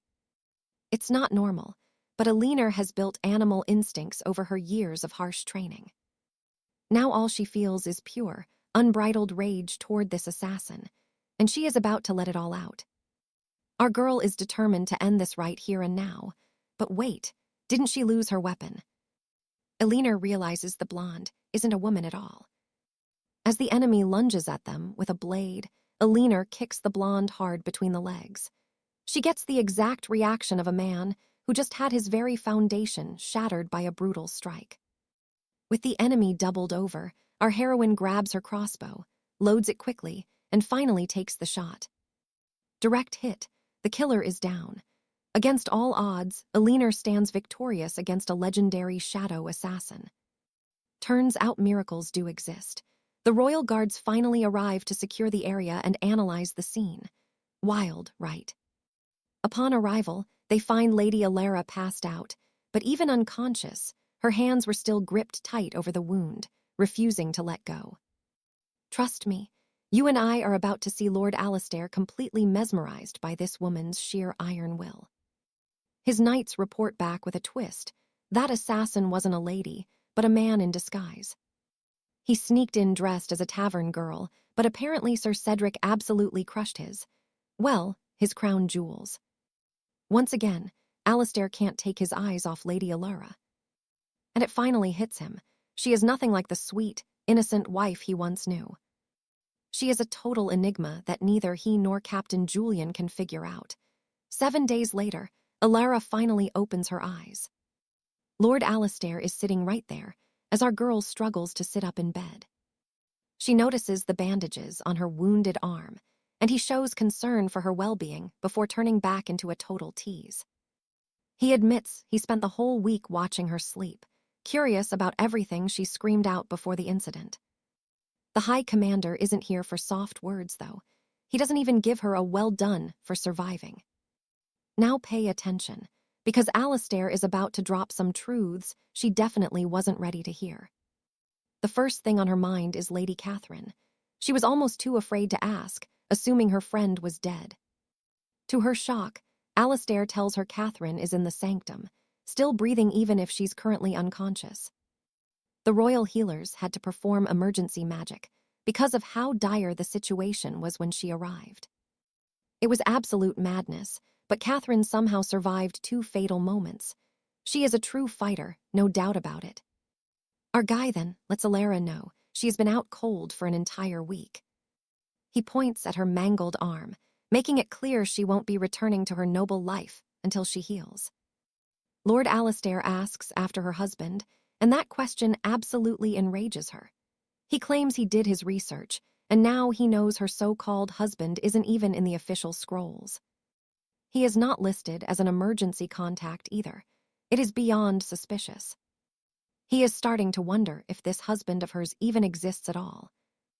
You and I both know Alistair is being a total menace here, clearly enjoying every second of this mental torture. 𝒉𝒉𝒄𝒏𝒅 isn't in the mood for his mockery, so she tells him to get out since he's already pissed her off. He ignores her request and asks about the bloody injury inside her mouth. She explains the struggle and how she had to bite back the pain just to survive that nightmare. He calls her decision foolish, pointing out how one small mistake with that crossbow could have ended her life. Our girl stays cool. She's just glad she lived. At those words, he bursts out laughing and asks what her husband thinks of her. He wants to know if the man realizes his wife isn't just stubborn, but completely out of her mind. He literally calls her a self-righteous pretender. She stays cool, telling him her husband has no clue because she never shows him this side of her. She says he's happy just looking at her pretty face. Then, she clarifies she saved Catherine because it was right. She doesn't deny she felt bad for her, but something else was her real driving force that day. She really just wanted to prove that both Alistair and Julian were dead wrong about her. She needed to prove to herself that there's never a single moment where abandoning someone is the right choice. She stands her ground, claiming it was a calculated move, not some noble act of heroism. Alistair's face hardens. He remembers her holding onto Catherine even while unconscious, and he's clearly annoyed. Before he can snap back, she actually thanks him. Without his help, she would be dead meat by now. The commander does something weird. He thanks her back, and she's totally stunned because that was so unexpected. But then he says she disobeyed his orders, and now he has a perfect reason to get rid of her. 𝒉𝒉𝒄𝒏𝒅 screams at him, demanding to know what the hell he's talking about. He leans in, touching her neck gently, and reminds her she went full assassin and took a life as a commoner. He's so close to her now, towering over her, and she starts getting really uncomfortable. He makes it clear there's no escape. Not even the Order of the Crown can cover up a crime like this. He tells her to treat it like a bad dream and walk away. He says it all with a totally stone-cold face. So what do you and I make of this? He's offering her a normal life as one final courtesy. Wild, right? All right, stick with me, because Sir Alistair is about to show just how cold a noble can be. He claims she is just a tool, a mere pawn in his grand Game of Thrones. Their endless bickering finally pushes him too far, and with a cold glare, he orders her to vanish forever. A few sunrises pass before Lady Alara makes her way to the infirmary to check on young Julian.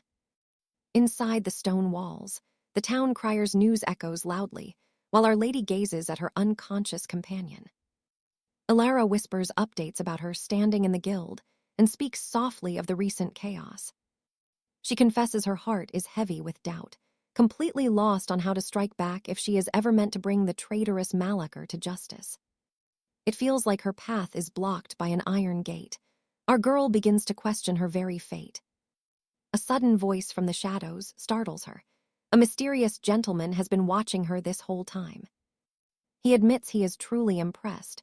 She still possesses such fire after the brutal tragedy she barely survived. Alara is not exactly thrilled by the stranger and demands to know his true house. The mysterious scarred man claims he owes her a king's debt and apologizes for the delay. He reveals himself as Lord Barrett, Grandmaster of the Silver Hawk Guild. Now, pay attention here. You and I are about to see what this lord really wants.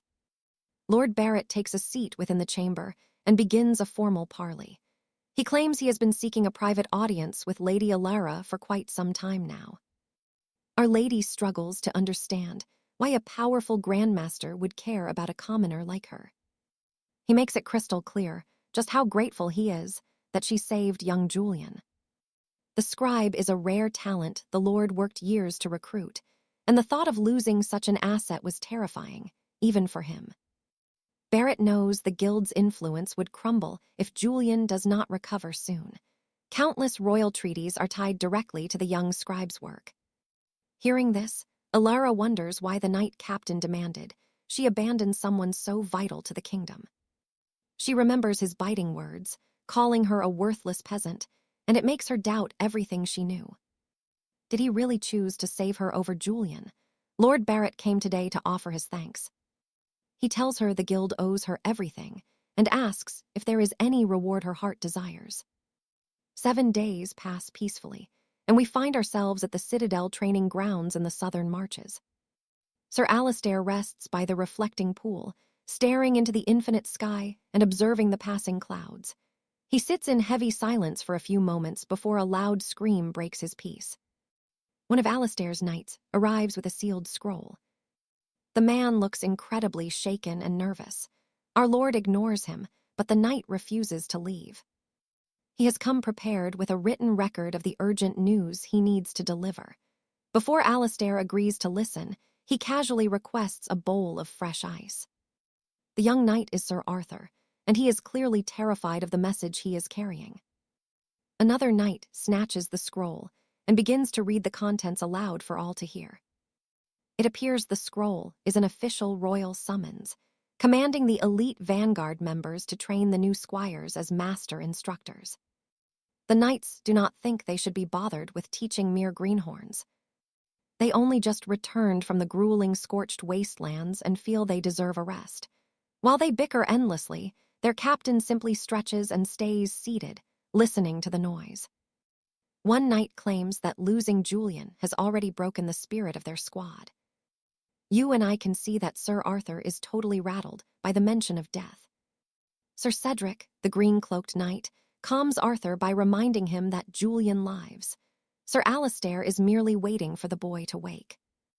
He is actually eager to get back to some real action. Cedric continues reading and informs the captain they have been tasked with choosing new warriors to replace the elite members who were slaughtered during the ambush. Arthur seems surprisingly thrilled at the prospect of gaining new blood. Cedric is not impressed, knowing exactly how the last batch failed.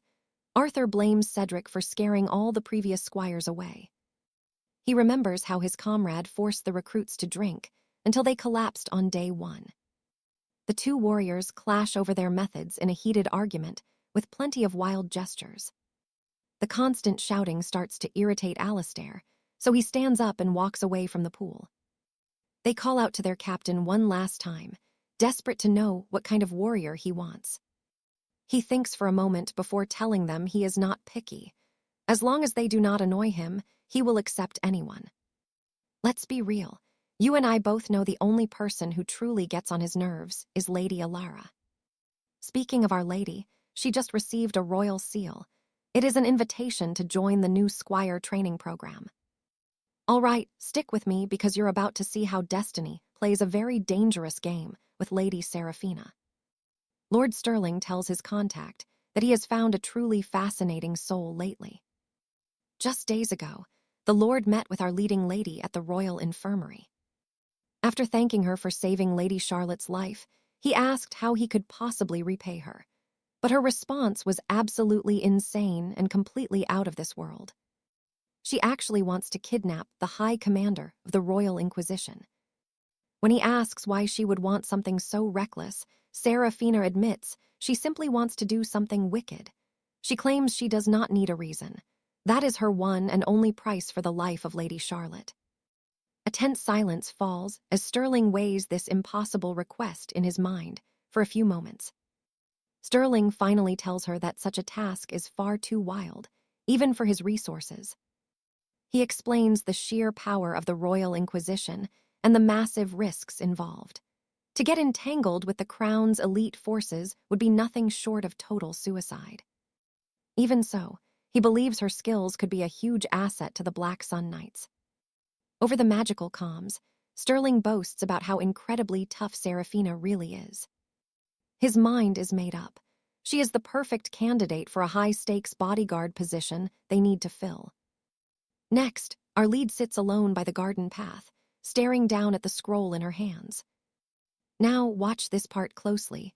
This training program sounds like a massive hassle, but it is the only path forward to her true goal. Nearby, a group of young squires walk past, and their chatter catches our heroine's attention. Seeing the young girls, especially one leaning on a cane, triggers a sharp memory from her youth. Back then, she was a rising star, but things went south.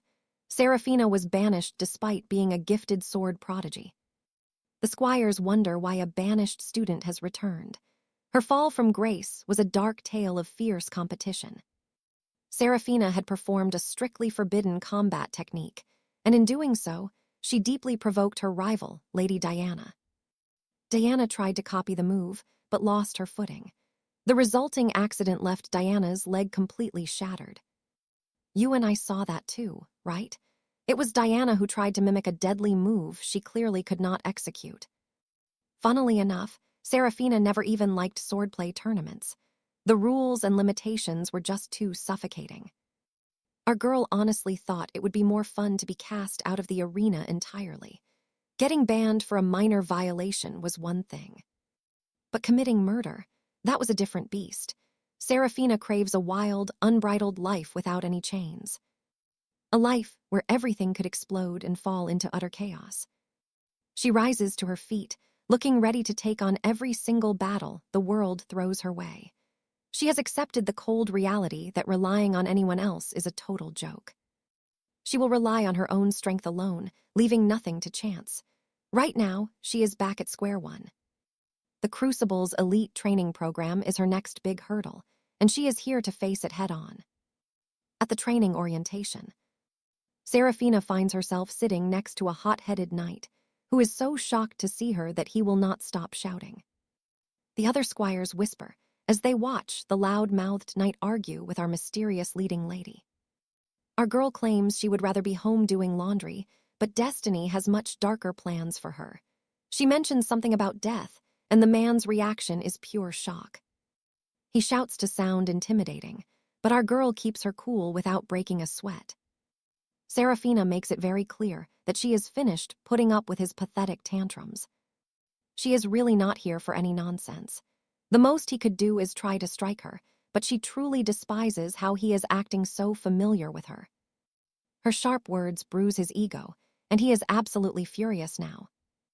Before he can even voice his anger, someone steps up to the podium and strikes it hard. He manages to command the attention of everyone in the room. Our leading man is the one on stage, and at the sight of him, Seraphina's eyes widen in total shock. Commander Lucien introduces himself and tells the squires that he is in total command of their training. The elite knights are lined up behind him. He declares that they are ready to begin the grueling program. He speaks for a moment before stopping dead in his tracks as his eyes catch someone in the crowd. From the stage, he spots Seraphina sitting right there among the new recruits, and her appearance completely steals the words right out of his mouth. Behind the commander, his men wonder why Lucien went silent. His gaze is fixed directly on Seraphina. He looks absolutely livid seeing her there, but he manages to finish his speech. So what do you and I take from this? The commander grabs Seraphina aside and declares she won't be heading to the camp with the others. All right, you and I are diving into a story where Commander 𝑉𝒖𝒃𝒂𝒏𝒅 makes it clear he never wants to see Seraphina again. She demands he release her immediately, even threatening to report his conduct to the Grand Duke himself if he refuses. At the mention of the sovereign, 𝑉𝒖𝒃𝒂𝒏𝒅 freezes in his tracks and turns toward her, completely stunned into silence. He thinks she is simply bluffing, but to his total shock, she reveals she truly has direct access to the Duke. While 𝑉𝒖𝒃𝒂𝒏𝒅 cast her aside, the Duke rewarded her. She is now certain the commander cannot simply throw her out. His knights watch the heated encounter unfold, clearly enjoying the live drama between their superior and this mysterious girl. 𝑉𝒖𝒃𝒂𝒏𝒅 informs her the Duke has zero say in these trials, because the power to choose squires lies solely with him. The weight of selecting the king's new guard rests on his shoulders, and nobody else can interfere with his choice. Now pay attention, because he warns her she has zero chance of passing, but Seraphina does not even flinch. Our girl is fully prepared for the brutal path ahead, and his cold words only make her more determined to stay. 𝑉𝒖𝒃𝒂𝒏𝒅 demands to know if she is causing all this chaos just to find her disgraced husband, Julian. Seraphina doesn't deny it. Just hearing her speak about that man makes 𝑉𝒖𝒃𝒂💏's blood begin to boil. She challenges him to stop her, pointing out he has no business interfering with her search for her runaway husband. She looks him in the eye and assures the commander she feels no shame at all, only desiring that he pushes her through these trials like anyone else who is here. He questions if her mission is fueled by a desire for vengeance, or if it has become a dangerous obsession. Seraphina doesn't fully understand his logic, but she lets her raw emotions pour out in front of the entire squad. Regret, fury, love, or even bloodlust. He could attach every single one of those feelings to this twisted situation. When it comes to her husband, Julian, things are never as simple as they seem on the surface level.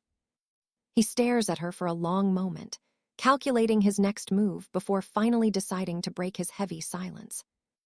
𝑉𝒖𝒃𝒂💏 leans in close, lowering his voice to ask if she truly wants to hear the cold, hard truth. You and I both want him to spill everything right now, but I highly doubt it will be that easy. We are about to find out. 𝑉𝒖𝒃𝒂💏 explains that once she walks the path of a knight, everything will change. She might finally realize that what commoners call love is often just a clever form of mental manipulation and control. Making someone feel seen and understood can trick the mind into believing in love, especially when emotions are high and you feel completely alone. He warns her not to be deceived by her own heart, as she might just be chasing a beautifully crafted illusion. In his eyes, Julian isn't even thinking of her.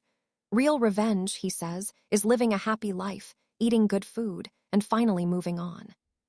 But she refuses to listen. To her, true revenge means making sure the man who ruined her life never finds peace. She is determined to hear the truth from Julian's own lips, not from some cynical commander who hates her. She remembers the past and realizes 𝑉𝒖𝒃𝒂💏 has probably wanted her out of the picture for a very long time. Regret fills her mind as she thinks back. Meanwhile, in the barracks, Sir Cedric stirs up tension among the other men. The men are already complaining about sharing their living quarters with a woman. One of the recruits approaches her, bluntly asking if a girl like her even knows how to hold a sword. Before things get ugly, Sir Cedric steps in and reveals she was once a lowly maid in their noble house, specifically the youngest servant in the kitchen. She notes that the barracks are a complete mess, but strangely enough, she finds the whole situation quite entertaining. The men start making crude comments, but Alaric suddenly appears, demanding to know what is causing all this noise. One recruit claims he cannot sleep in the same room as her because something scandalous might actually happen. Alaric scoffs, sarcastically asking if the boy is simply worried about his own lack of self-control and discipline. He looks disgusted, wondering if this year's batch of recruits was selected based on their complete lack of intelligence. Calling them immature children, he asks how they expect to protect female nobility in the future if they cannot even handle having a female teammate on their own squad today. He makes it clear that failing to respect a fellow squire as a colleague is a failure of the mind, not just desire. Alaric then turns toward Seraphina and asks what she intends to do about the current living situation. He suggests a separate room, though none are free unless she wants to stay in the instructor's private wing. She quickly declines, insisting that she does not need any special noble treatment. "Trust me, you and I better prepare for what comes next." Captain Alistair warns her of the hell ahead, but she doesn't flinch. He pushes, asking if she is okay with the lack of privacy among men. She stays cool, ready for any challenge. At that, he tosses her a blade and barks a cold, strict order to the new recruit. If any knight tries to harass her, she better report the scum to him immediately. He promises 0 questions and says he will remove the offender instantly. Lord Stirling looks annoyed, but the matter ends there for now. With tension still heavy in the air, the captain steps forward and orders everyone back to their brutal training. He warns that anyone wanting to quit should just go to the courtyard and ring the bell. No drama, no delay. Now stick with me, because as she watches these noble recruits, you and I can see she is wondering how to protect their resolve. By 3:40 a.m., the whole camp is silent, until a sudden heavy thud on the floor jolts her wide awake. Her voice cuts through the stillness, demanding to know what object just hit the floor. Alistair just smirks, asking if she actually expected to get a peaceful night of sleep in this absolute hellhole. Without a second thought, he grabs her and drags her out to where the other recruits are waiting. She notices her hands and feet are bound tight. She grumbles about the pain, but Alistair just welcomes her to the Iron Vanguard. Ignoring her protests, he turns to 2 of the men and abruptly shoves them straight into the freezing river. They are still bound. Now pay attention, because Alistair makes it clear there is no easy escape for Lady Suran in this unit. He reminds her there is no bell to ring for mercy out here in the wild. Getting closer, he looks her in the eye and asks if she feels like striking his face. She retorts by asking to spit instead, telling him to just throw her in because she will never back down or break. He is impressed by her grit.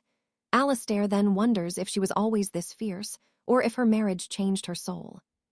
She tells him she has always carried this fire since before the wedding. He pities her husband, but she retorts that the man had far more secrets than her harmless white lies ever did. He asks if the marriage was a fraud, and she admits it, but she was the one who got cheated. In response, Alistair finally lets her go, and she plunges headfirst into the frigid, icy water. A sharp scream fills the air as the frost bites. Alistair just stands at the edge, watching her completely stone-faced. She cries out, begging to know if he is really going to leave them to drown in the river. No rescue comes. Alistair simply explains that accidents are part of the trade. That is just how true warriors are forged. He notes the sun rises in 10 minutes and suggests they stay and enjoy the view since they are already there. She questions his sanity. Alistair asks once more if she still has the urge to hit him. She promises much worse. You and I know he is just teasing, but the other recruits realize their captain is a total madman. Now on the boat, the group decides to stick together. They insist that she joins their circle for the journey. She agrees, but Alistair throws out a cheeky comment, suggesting they will all end up stripping for warmth if this continues. She stares him down in silence as they finally reach their dark destination. The next test is cruel. If they cannot untie the ropes binding them, they will not be allowed into the barracks. Alistair tells them to move fast before they turn into blocks of frozen fish.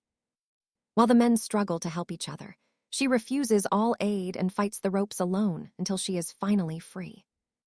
The rest of the knights look on in total shock. Later, in the washroom, everyone is talking about the incredible way she managed to break those ropes all alone. The recruits start thinking it would be a tragedy if a woman like her actually chose to quit. She is changing them. Outside, Alistair appears out of the shadows and tells her to follow him. Without much talk, he offers his private shower to her. She hesitates, keeping her eyes locked on his. He does not wait for an answer and pulls her in, saying she is not in a position to be picky. She doubts his motives, but he tells her to relax since her body is freezing and her temperature is dropping. She snaps that she is not the only one freezing and that her discomfort should not concern a captain like him. Alistair suddenly shifts the mood and brings up the topic of her husband. Caught off guard, she asks why he is bringing that man up now. So what do you and I make of this? He needs to know every secret his soldiers carry, right down to their gold. Let's dive into a story where a noble lady hides a very dark secret from her husband. He was always so gentle, and she feared her true, lethal nature would terrify him. She had taken lives before, yet her conscience never bothered her once. That blood-stained past stayed buried. She was certain that if he discovered the monster behind her smile, he would have fled her side years ago. She fought so hard to remain his perfect, golden wife. She just wanted to stay by his side forever. But then, Sir Alistair asks a chilling question. Was her husband actually more like her than she ever realized? She refuses to accept Alistair's dark suggestion. She is unwilling to believe her husband shared her darkness. If he did, then every moment of love they shared would crumble into a pile of lies. Desperate to keep her illusions, she makes Alistair promise never to speak of this unsettling theory again. And if she ever finds him, Alistair must help maintain her facade, lying to his face that she is just a timid, virtuous, and gentle noblewoman. When he asks why, she simply tells him he started this mess, so now he has to take full responsibility. He finds her logic completely mad, wondering if she has actually given up on her plans for vengeance against the man. But she tells him her revenge will be far more intimate. Whether it was ever true love doesn't even matter to her now.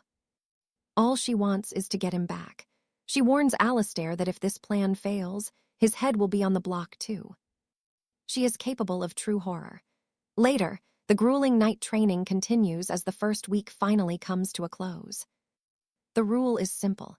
Anyone who can't keep pace with the signal will be denied their rations for the day. Alistair turns to Lady Seraphina and asks if she likes to sing. Stunned, she tells him to just blow the signal already. Instead, he just smirks and says the signal only sounds once she starts a tune for him. Now pay attention. He warns that her entire squad will go hungry if she doesn't swallow her pride and sing. She mutters that every generation, only the most arrogant knights get sent to this beautiful borderland. Her mind starts to wander. How long has it been since her last meal? Noticing her dazed look, Alistair asks if she's been taking some alchemical tonic.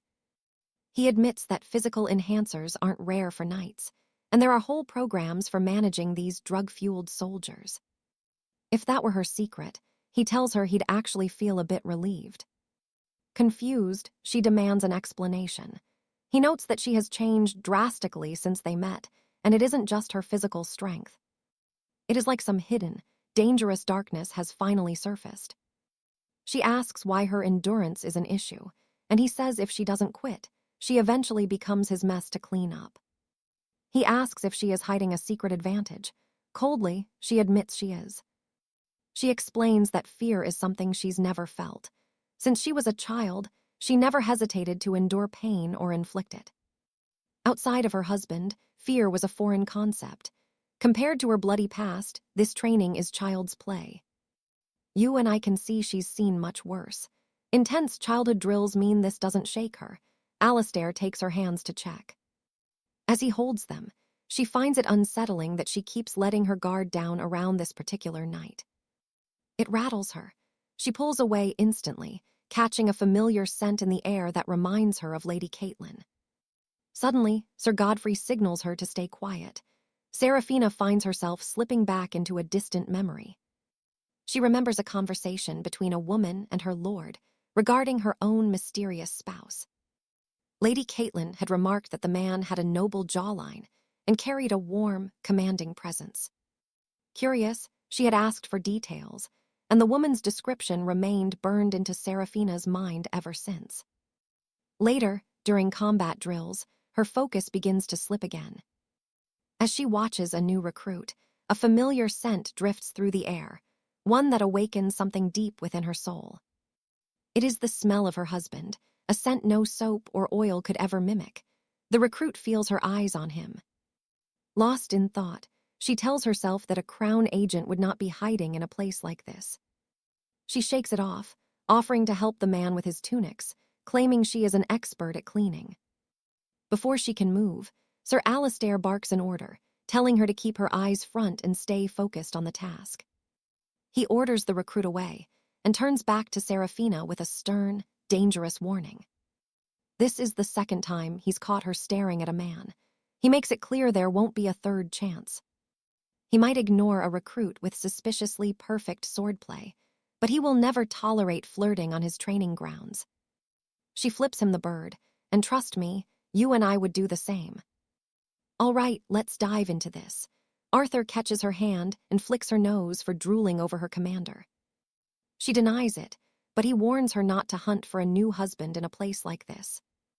Back at the garrison, Arthur follows a new lead. He questions his scout about the noble Lord Alaric. The man reports no concrete link to the Night Owl Guild, despite a very thorough investigation of his past. However, a business trip to the Southern Isles years ago seems to have left a suspicious mark. Since then, the Lord has been obsessed with the owl's records, even ordering secret spies to track her movements. The informant adds that the Iron Bastion is recruiting more female knights from across the realm for specialized training. Whenever Lord Alaric traveled to the Frostlands, he always brought these female guards along with him. Yet afterward, every trace of those women simply vanished. Think about that for a second. They leave together, but he always returns alone. Arthur takes it in. When he asks for more, the scout admits they have no clue what Alaric does during those Frostland missions. Before ending the call, the man asks about Lady Alara. Does she really not recognize Arthur's true identity?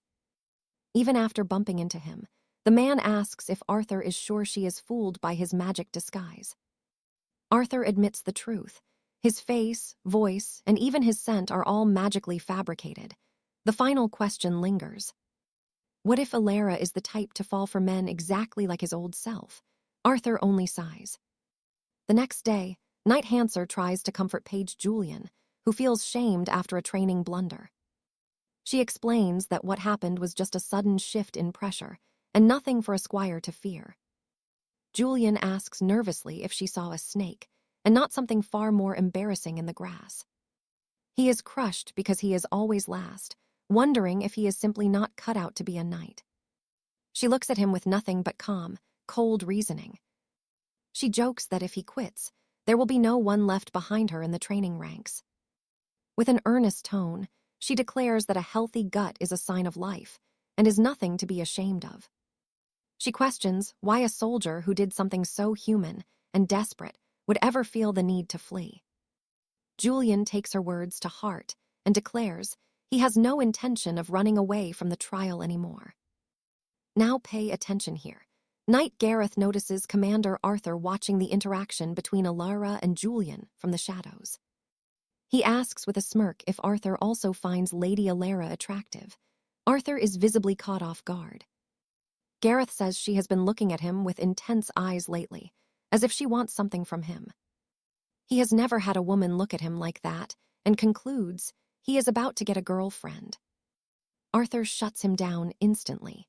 He reminds Gareth that Alara has a husband who is absolutely devoted to her.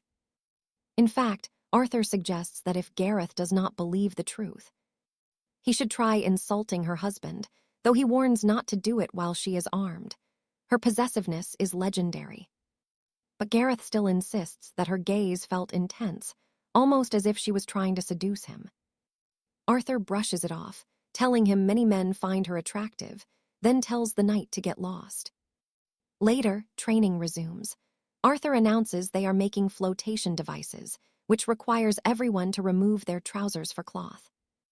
The male squires undress, without a moment of hesitation. As Arthur walks past Alara, he starts to say that under normal circumstances, he would not even look at a soldier who lacks the strength to save their own life. Before he can finish, she cuts him off and drops her trousers too, refusing to be treated any differently. Training begins. Afterward, Arthur dismisses the group, telling them to run to the barracks and never look back. However, he orders Alara to stay. She thanks him but says she does not want his special pity. He hands her a cloak to wrap around her waist, so the other squires will not see much. But she tells him she already considered the risks before deciding to strip for the training. It does not bother her. Arthur, exasperated, asks if she lacks even a single shred of adaptability. She retorts that she would rather be stubborn than become an arrogant jerk like the commander she knows. And that is where we leave it. Arthur mutters that at this rate, her pride will expose everything. Wild, right? All right, you and I are jumping into a story where a cold-hearted commander plays a dangerous game with his trainees. Alistair calmly explains that his only duty is maintaining order and balance within this elite squire unit. Wrapping his cloak around her waist, he admits he has been both harsher and kinder to her than the others, all to keep the group stable. She tries to push him away, but he leans closer anyway. Silencing her with a sharp look, he catches her staring right back at him. He asks what she is looking at, and she bluntly points out his rugged physique and how much he is showing beneath his heavy armor line. Alistair mocks her right back, noting she is already flushed with shame before she turns and sprints away in total embarrassment. Now watch this closely. Week 5 of combat drills begins with Alistair demanding a sparring match before the sun sets. He orders William and Seraphina to step forward and ready their heavy training gear for the duel. Alistair personally adjusts her buckles before the fight starts, where William quickly gains the upper hand and knocks her to the dirt. But she recovers fast, landing a brutal kick between his legs that sends the arrogant noble reeling backwards in pain. Watching from the shadows, Sir Julian asks what kind of dishonorable style that is supposed to be. Alistair dismisses it as a common tavern brawl, but internally, his mind is racing with old, dark memories. He starts reflecting on the twisted, bloody history he shares with the woman standing before him. He was the one playing a role, the master of lies, yet he feels like he is the one who got played. Was the lady he once protected truly who she claimed, or was the night owl just a ghost in the mist? He remembers his secret orders after Operation Shadowbox to maintain the lie of their marriage at all costs. From the day he first approached her until the night he vanished, every word and touch had been part of the mission. In his cold eyes, the objective had been fully achieved. There is no reason to keep watching this shadow of his past, and he wants no more trouble. But wait, look at the arena. The current match pulls his focus right back. Seeing that William is being far too brutal with Seraphina, Alistair decides he has seen enough. He commands the squire to stop, and when the boy ignores him, Alistair steps in personally to end the fight. Commander Alistair gathers the squad to announce their next lesson, the deadly art of royal combat. It is a style based on raw instinct. As he speaks, William glares at him, his bruised face a map of pure, burning hatred for his master. Alistair mentions the rumors that he can disarm any knight with nothing but his 2 bare hands. He challenges William to strike with a blade, and the moment the boy moves, Alistair becomes a blur. In seconds, he disarms the noble with terrifying precision, using the moment to school the rest of the squad. He explains that once you neutralize the enemy is opening move. The next step is a crushing strike to any weak point, something with enough force to shatter their balance or knock them cold. He stresses that this combat style relies on technique over mindless brute force. As long as a knight is quick, even a smaller fighter can take down a giant. The secret is simple: never let the size of your enemy fill your heart with fear. Days pass. One night while they share a meal, the talk turns to the coming storm. Some begin whispering goodbyes. Word is that half the squad plans to desert before the final test even begins. One squire shares a laugh. He just hopes he does not end up sharing quarters with Alistair. Seraphina asks, what is so terrifying about him? The others explain that Alistair comes from the Black Legion, the most ruthless mercenary order in the entire kingdom. They talk about the strange, dark tools he carries around. Vials of truth serum and jagged gear that make even the most hardened squires lose their nerve. One man admits he cannot handle the next module, which is the most brutal part of their 10-week training. Soon, Alistair addresses them formally. The new module is focused on the art of keeping secrets under pressure. The name sounds fancy, but he calls it what it really is: torture training. He warns them that every cruel method will be used to break their will. For Seraphina, the mission is absolute. She must protect the secret fortress map. She has to survive 48 hours without uttering a single word of truth. The goal is to teach them to stay disciplined and calm while their bodies are pushed to the breaking point. Trust me, you and I are about to see just how dark things get. The training starts now. All right, you and I are diving into the most brutal interrogation a noblewoman has ever faced. Lost in a haze of pain, Lady Seraphina dreams of her husband. Lord Julian stands there, leaving her forever. She begs him not to go, but Julian only smiles, telling her to stay strong and maintain her composure. The nightmare feels all too real, shattering her heart. Suddenly, she snaps awake with a piercing, desperate scream. As her eyes adjust, Sir Alistair looks down at her. He mocks her for finally deciding to wake up. He admits he was starting to think she was gone for good. Seraphina quickly suspects that they drugged her rations. She demands the truth, but Sir Alistair offers no real answer at all. He calls it a secret of his cruel craft. Still dazed, she begins muttering about the codes in the secret note. But Alistair ignores her entirely. He leans in, his voice dropping to a dark whisper. Today, he wants to hear something much more personal. He asks if she knows the fate of captured women in the savage southern desolation. Alistair describes the horror of noble prisoners being thrown into pits filled with the most violent, depraved men. Now pay attention. This is the terrifying reality she faces. Interrogations like this, they never reach the king's ears. He wonders what will become of her once she starts serving the vanguard's darkest and most disgraceful purposes. In his mind, she will be broken. He laughs, calling her a brat who could not survive basic training. Alistair sneers that she only sees what she chooses to, staying blind to the actual filth of life. That is why he has taken over her training. He wants to force her eyes wide open to reality. As his insults turn more aggressive, his hands follow. He begins touching her with a cruel, mocking intent. Seraphina tells him to stop, but he only taunts her. He mocks her for clinging to her knightly spirit. He tells her to save those noble words for the weak. To him, she is just a nuisance.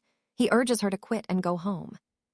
If she gives up on finding Lord Julian, he promises her this nightmare training session will end right now. But Seraphina meets his gaze firmly. Without a second thought, she spits in his face. She declares that unless he intends to drag her husband back himself, he has no right to cross her. He is completely unfazed. His hands move closer, making her skin crawl with every invasive, disgusting touch. She snaps, telling him if he is that desperate, he should find a common brothel instead of bothering her. You and I both know she has got steel in her veins. She would choose Sir Gareth's company over his instantly. He asks if her interest in Sir Gareth is because he reminds her of her lost husband. Confused, she wonders who he is even talking about. Alistair mocks her, claiming if she finds a bold, brutish man like Gareth attractive, then her noble eyes must truly be failing her. She answers coldly, yes, that is exactly what Julian looked like. He warns her which nights she can look at and which she cannot. Then, he declares he is done playing by common rules. His movements turn violent, violating her personal space. He starts attacking the unwavering loyalty she feels for her missing husband, Julian. To him, this is not faithfulness. It is a sickness, an obsession. He asks why she cannot just walk away and live a quiet life. Serafina does not flinch. She explains that her husband was not a part of her life, he was her life. Without him, there is no normal. He gave her a purpose and a heart she never truly experienced until they were joined. If this devotion is a disease, then she is happy to stay sick. She is willing to suffer for eternity. Alistair is stunned that she would endure any torture just for that bond. She tells him he will never break her or make her run away. He is nothing compared to Julian. In this entire castle, only Sir Gareth has a single shred of actual, redeeming honor. Alistair realizes that no amount of pain will ever move her heart. She mocks him, telling him to grab the arc stone he threw aside and use it on her. Let us see who wins. He sneers, disgusted to be compared to Julian. But then, everything suddenly shifts. Trust me, you and I are about to watch Serafina take complete control of this game. Stick with me, you're about to see Lady Alara take control, even with her hands bound in chains. She starts describing her husband's physical features with chilling detail, completely throwing Lord Julian off his game. Then she mentions seeing Julian's own body before, describing him with a cold and heartless indifference. Alara continues, explaining she once believed her heart belonged only to her husband, but now she realizes that isn't true at all. Her words are dangerously seductive and provocative, leaving the commander frozen and caught completely off guard. Finally, he sets down a step for her, exiting the chamber without a word while claiming he'll pretend this never happened. Days pass. In the dining hall, a group of squires begins whispering about recent scandals. One of them brings up a shocking rumor. Apparently, Commander Julian stormed into a dungeon session and brutally attacked the knight who was interrogating a squire. Julian was screaming that he'd only stop if the boy surrendered the secret ciphers immediately, insisting that a leak would be his own failure for not training the squire well enough. Witnesses say he was smiling while delivering those heavy blows, even smashing a wooden chair over the man. It was so violent the squire actually started crying. But then the truth hit them. It was all staged. Now watch closely, because this psychological trick is exactly how they break squires in this harsh kingdom. That beaten knight was Sir Alistair all along. Meanwhile, a squire leans toward Alara, whispering that her own ordeal was just as legendary and terrifyingly brutal. Something about surviving the Iron Maiden's water trial for 48 hours straight. She just stays calm, admitting she was angry at first, but honestly, it wasn't that bad. Actually, she found it refreshing. It unlocked a dark part of her soul she never knew existed before. The squire asks if the pain awakened some hidden power. She tells him something awakens inside her occasionally, but it's not about the pain. For her, it felt like shattering a taboo that had ruled her life until now.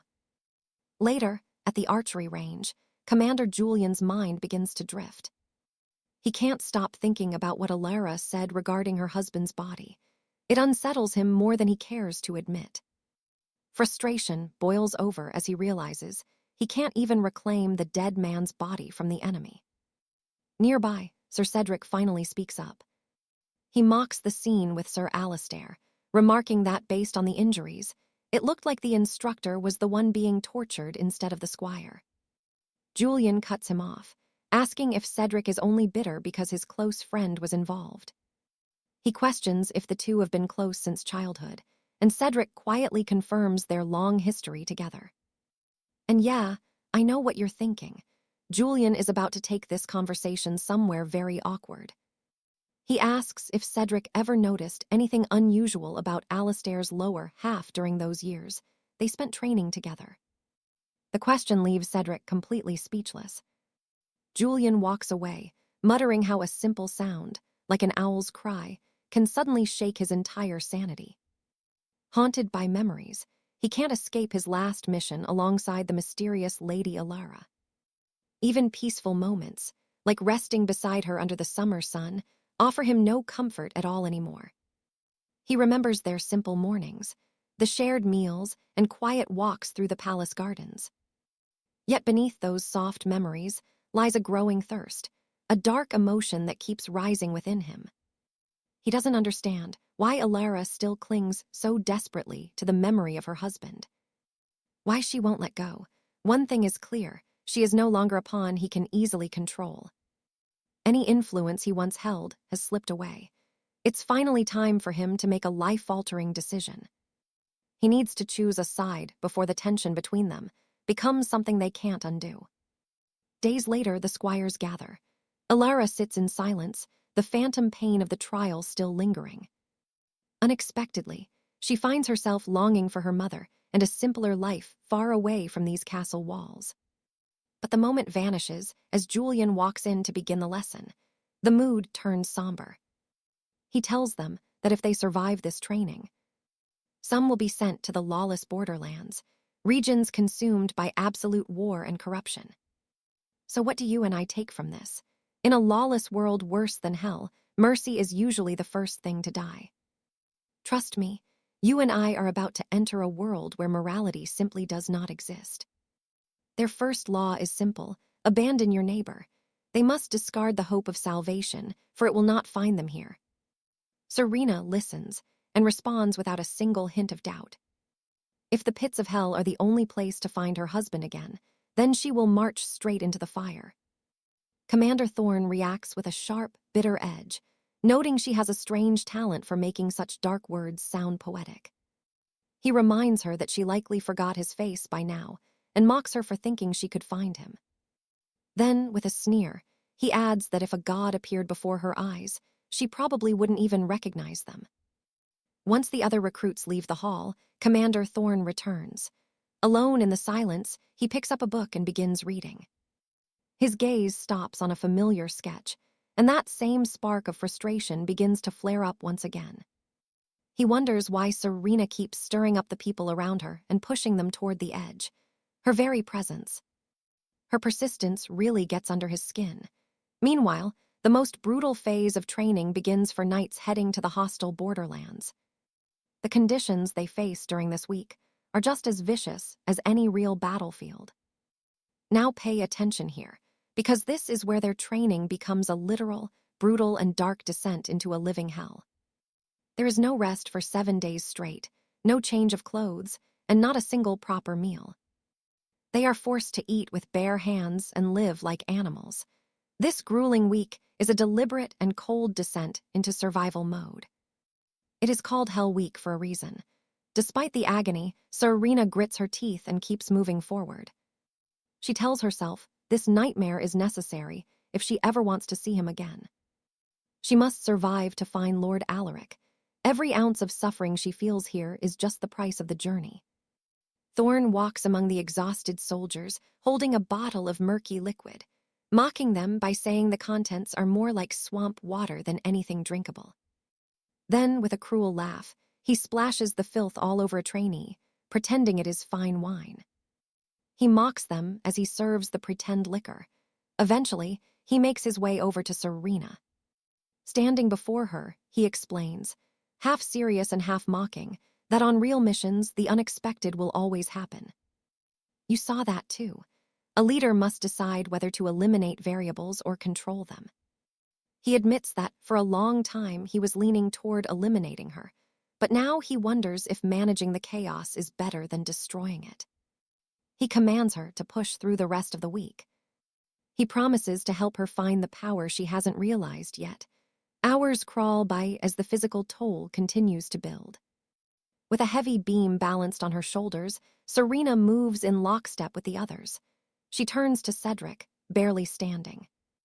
Her voice is a mere whisper, as she admits she is on the verge of collapsing. Cedric panics, begging her to hold on for 2 more hours, but she gives him a calm order. If she falls, ignore her. He must not react or draw attention.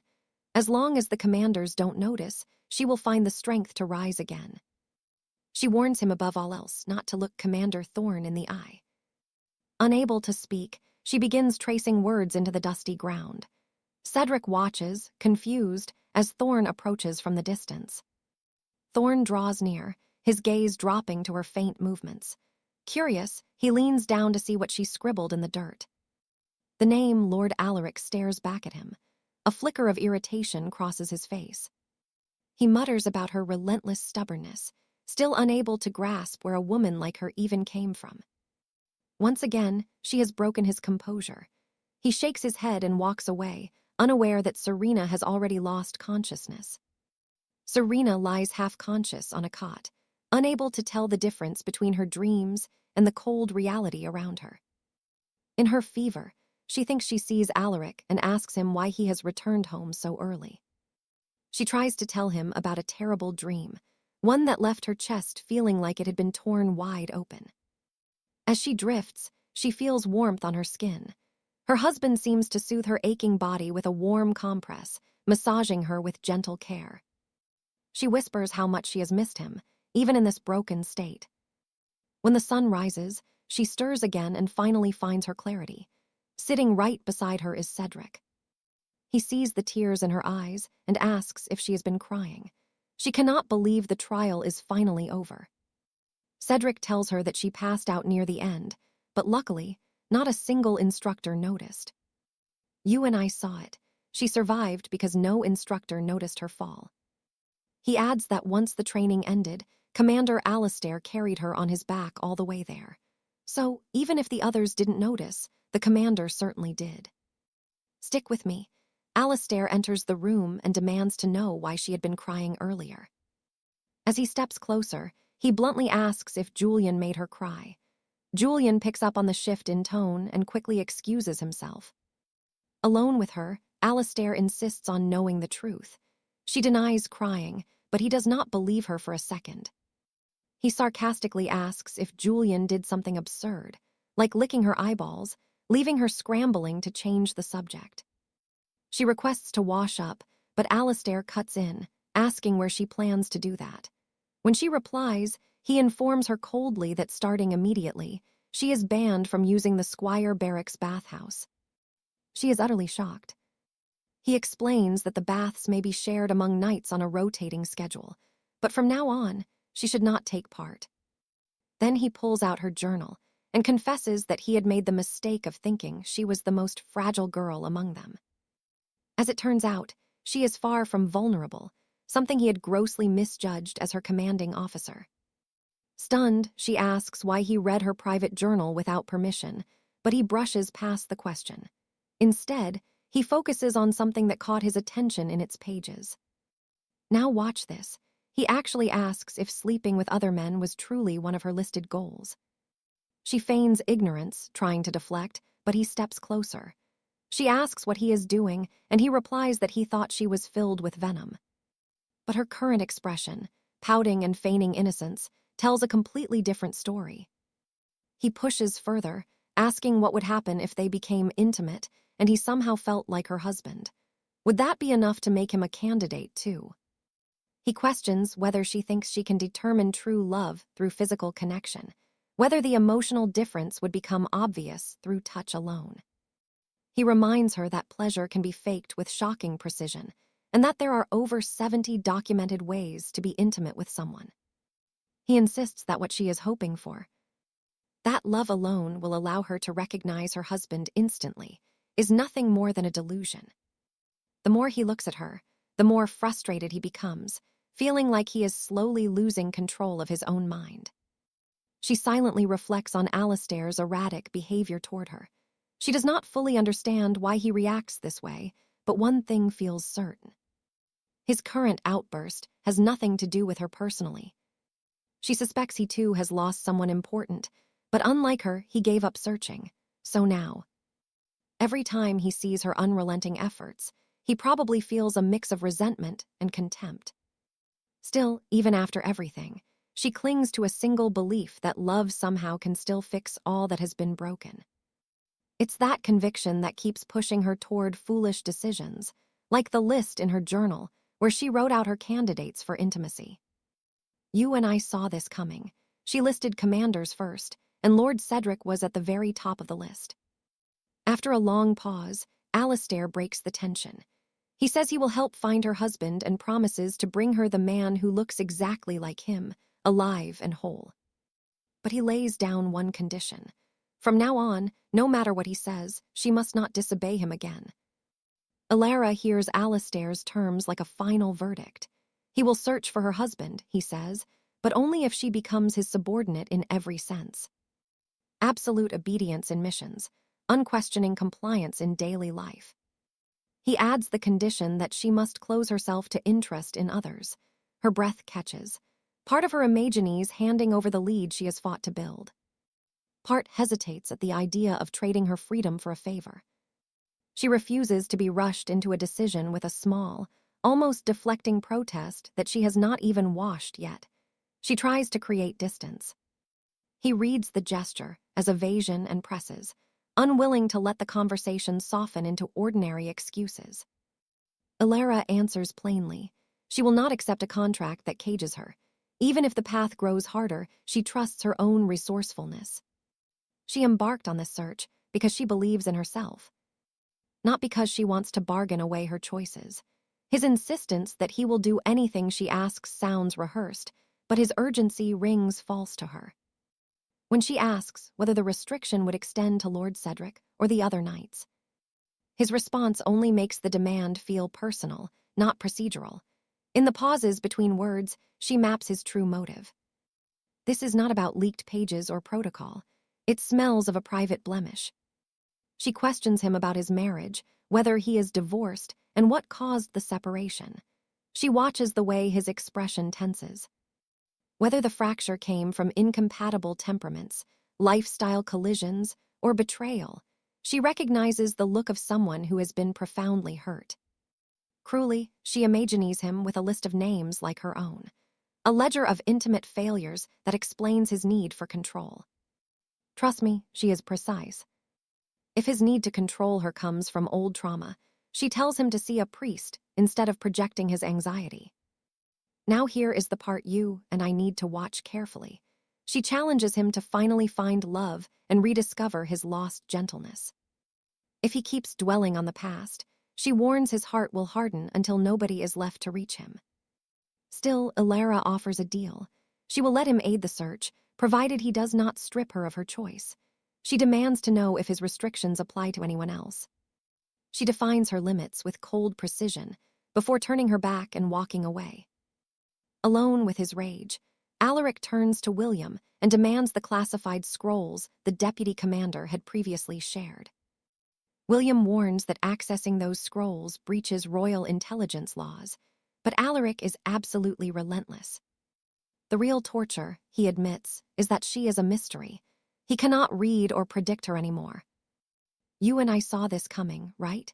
His control is slipping, and William asks bluntly if this is a rational plan or pure obsession. His cold strategy collapses into confession. The Alara he thought he shaped, the obedient wife and quiet ally, is gone. She may have been his on paper once, but she belongs to no man now. Regret turns into a dark logic. Had he never vanished, maybe she would not be searching so feverishly. In his most wretched thoughts, he wonders if his death would have prevented her from becoming so obsessed. That toxic thought turns into a cold resolution. He asks William for something truly brutal. Procure a lifeless male body. The plan is to fake a death and sever her ties to the man. He vows she will never find the husband she hunts. Meanwhile, Alara receives a desperate message from Lady Clara. She wonders if someone who narrowly escaped the grave should even be worrying about the welfare of others. Clara thanks her for the rescue, but trust me, you and I know this is only the beginning. All right, you and I are about to dive into a world where Lady Alana follows Commander Lucian's every command. Clara disagrees, seeing Alana as her savior and vowing to serve her forever like a loyal swan. Even as a child, Alana was always too vulnerable toward people she considered her own. When she meets someone who reveals their soul and sacrifices everything for her, It slowly fills a void she has carried from a time long forgotten. Yet she knows true gratitude must be earned. It is only right to accept it from someone truly genuine. She promises Clara fresh food and invites her to visit the great manor once she leaves the infirmary, as the night trials are finally ending very soon. Watch her reaction here. But Alana insists, reminding her of her past as a notorious vault thief. A few days later, the squires learn that their basic combat training is officially over. Relief washes over them. As graduates of the Crimson Vanguard, they await their posts, but one recruit notices something very unusual. The trials were supposed to last 10 weeks, but they are finishing in the 9th week. Lucian explains their final test for the Royal Guard involves surviving the Cursed Mountains with nothing but raw meat and bitter grain. 2 elite knights are hunting them. Watch closely. Whoever captures a knight first wins a spot in the guard. The recruits groan at the thought of a whole week they already call living hell. Suddenly, one boy realizes his fire starter flint is missing. Arguments erupt over their rotting rations, and who will be the first to capture their elite knight target. Silas finds Alana and tells her to act like a lady and just make a meal.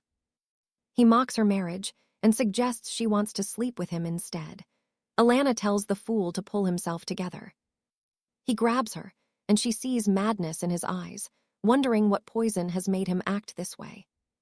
He admits he has wanted her since day one, claiming her eyes make him feel an uncontrollable, primal hunger. Alana screams for Silas to get off, but he bites her neck. Suddenly, she remembers the commander's secret lesson. The Viper's strike relies on speed over strength, and trust me, you and I are about to see him regret everything. Knowing this, let's watch the lady finally act. All right, Arthur is amazed as she counters him, reminding him that their master specifically taught these techniques to handle any man making such unwanted and dishonorable advances. Trust me, this is wild. Moments later, she has Sir Arthur bound on a sled, dragging him across the snow while he questions her sanity. She just says he is the one lost. Pay attention, wild right. All right, let's watch her play this game. Lady Catherine decides that if he's her pawn, he's better off unconscious.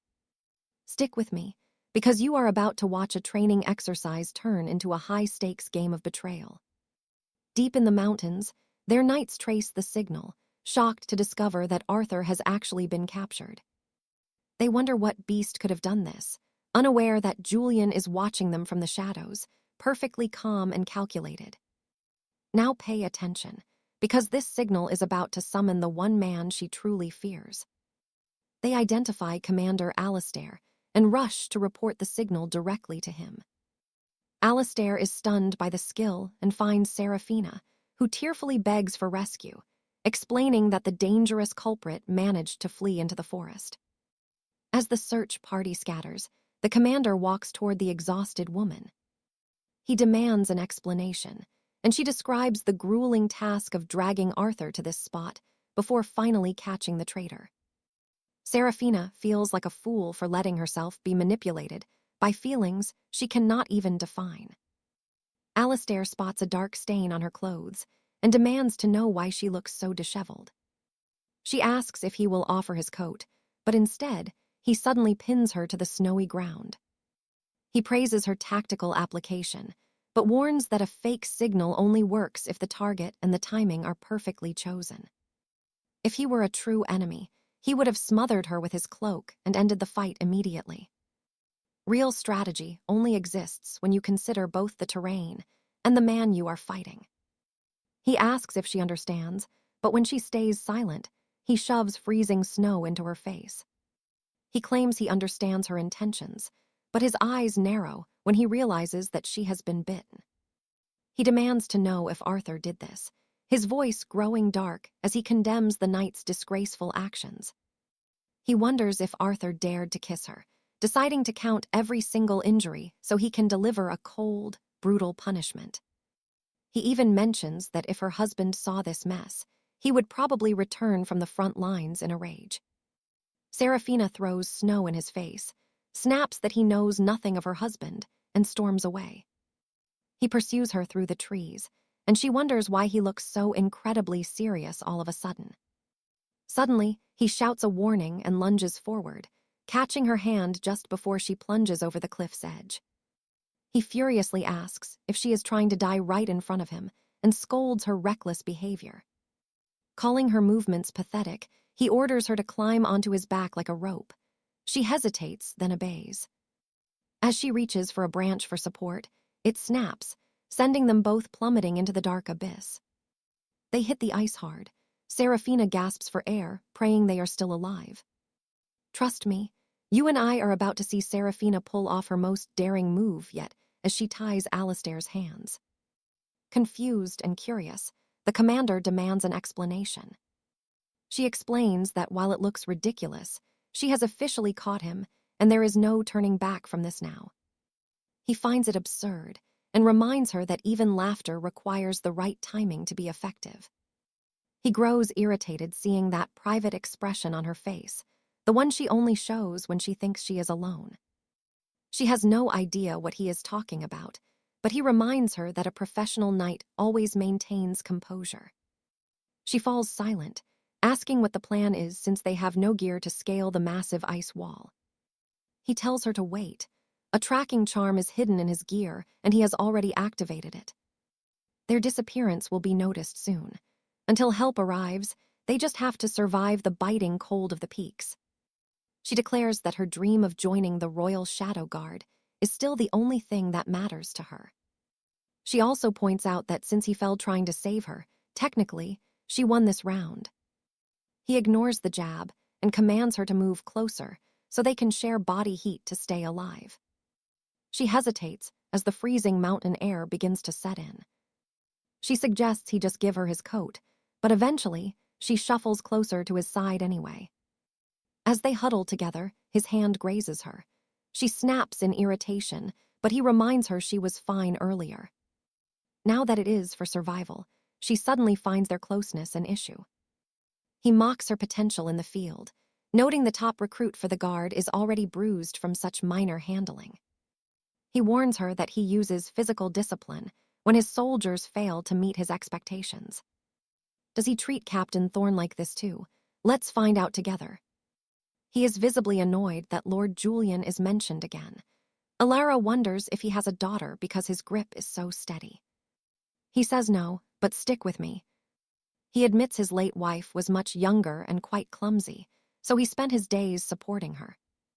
Lady Alara thinks Alaric resembles her husband in being solid as a fortress, yet she realizes that being held by him feels safe.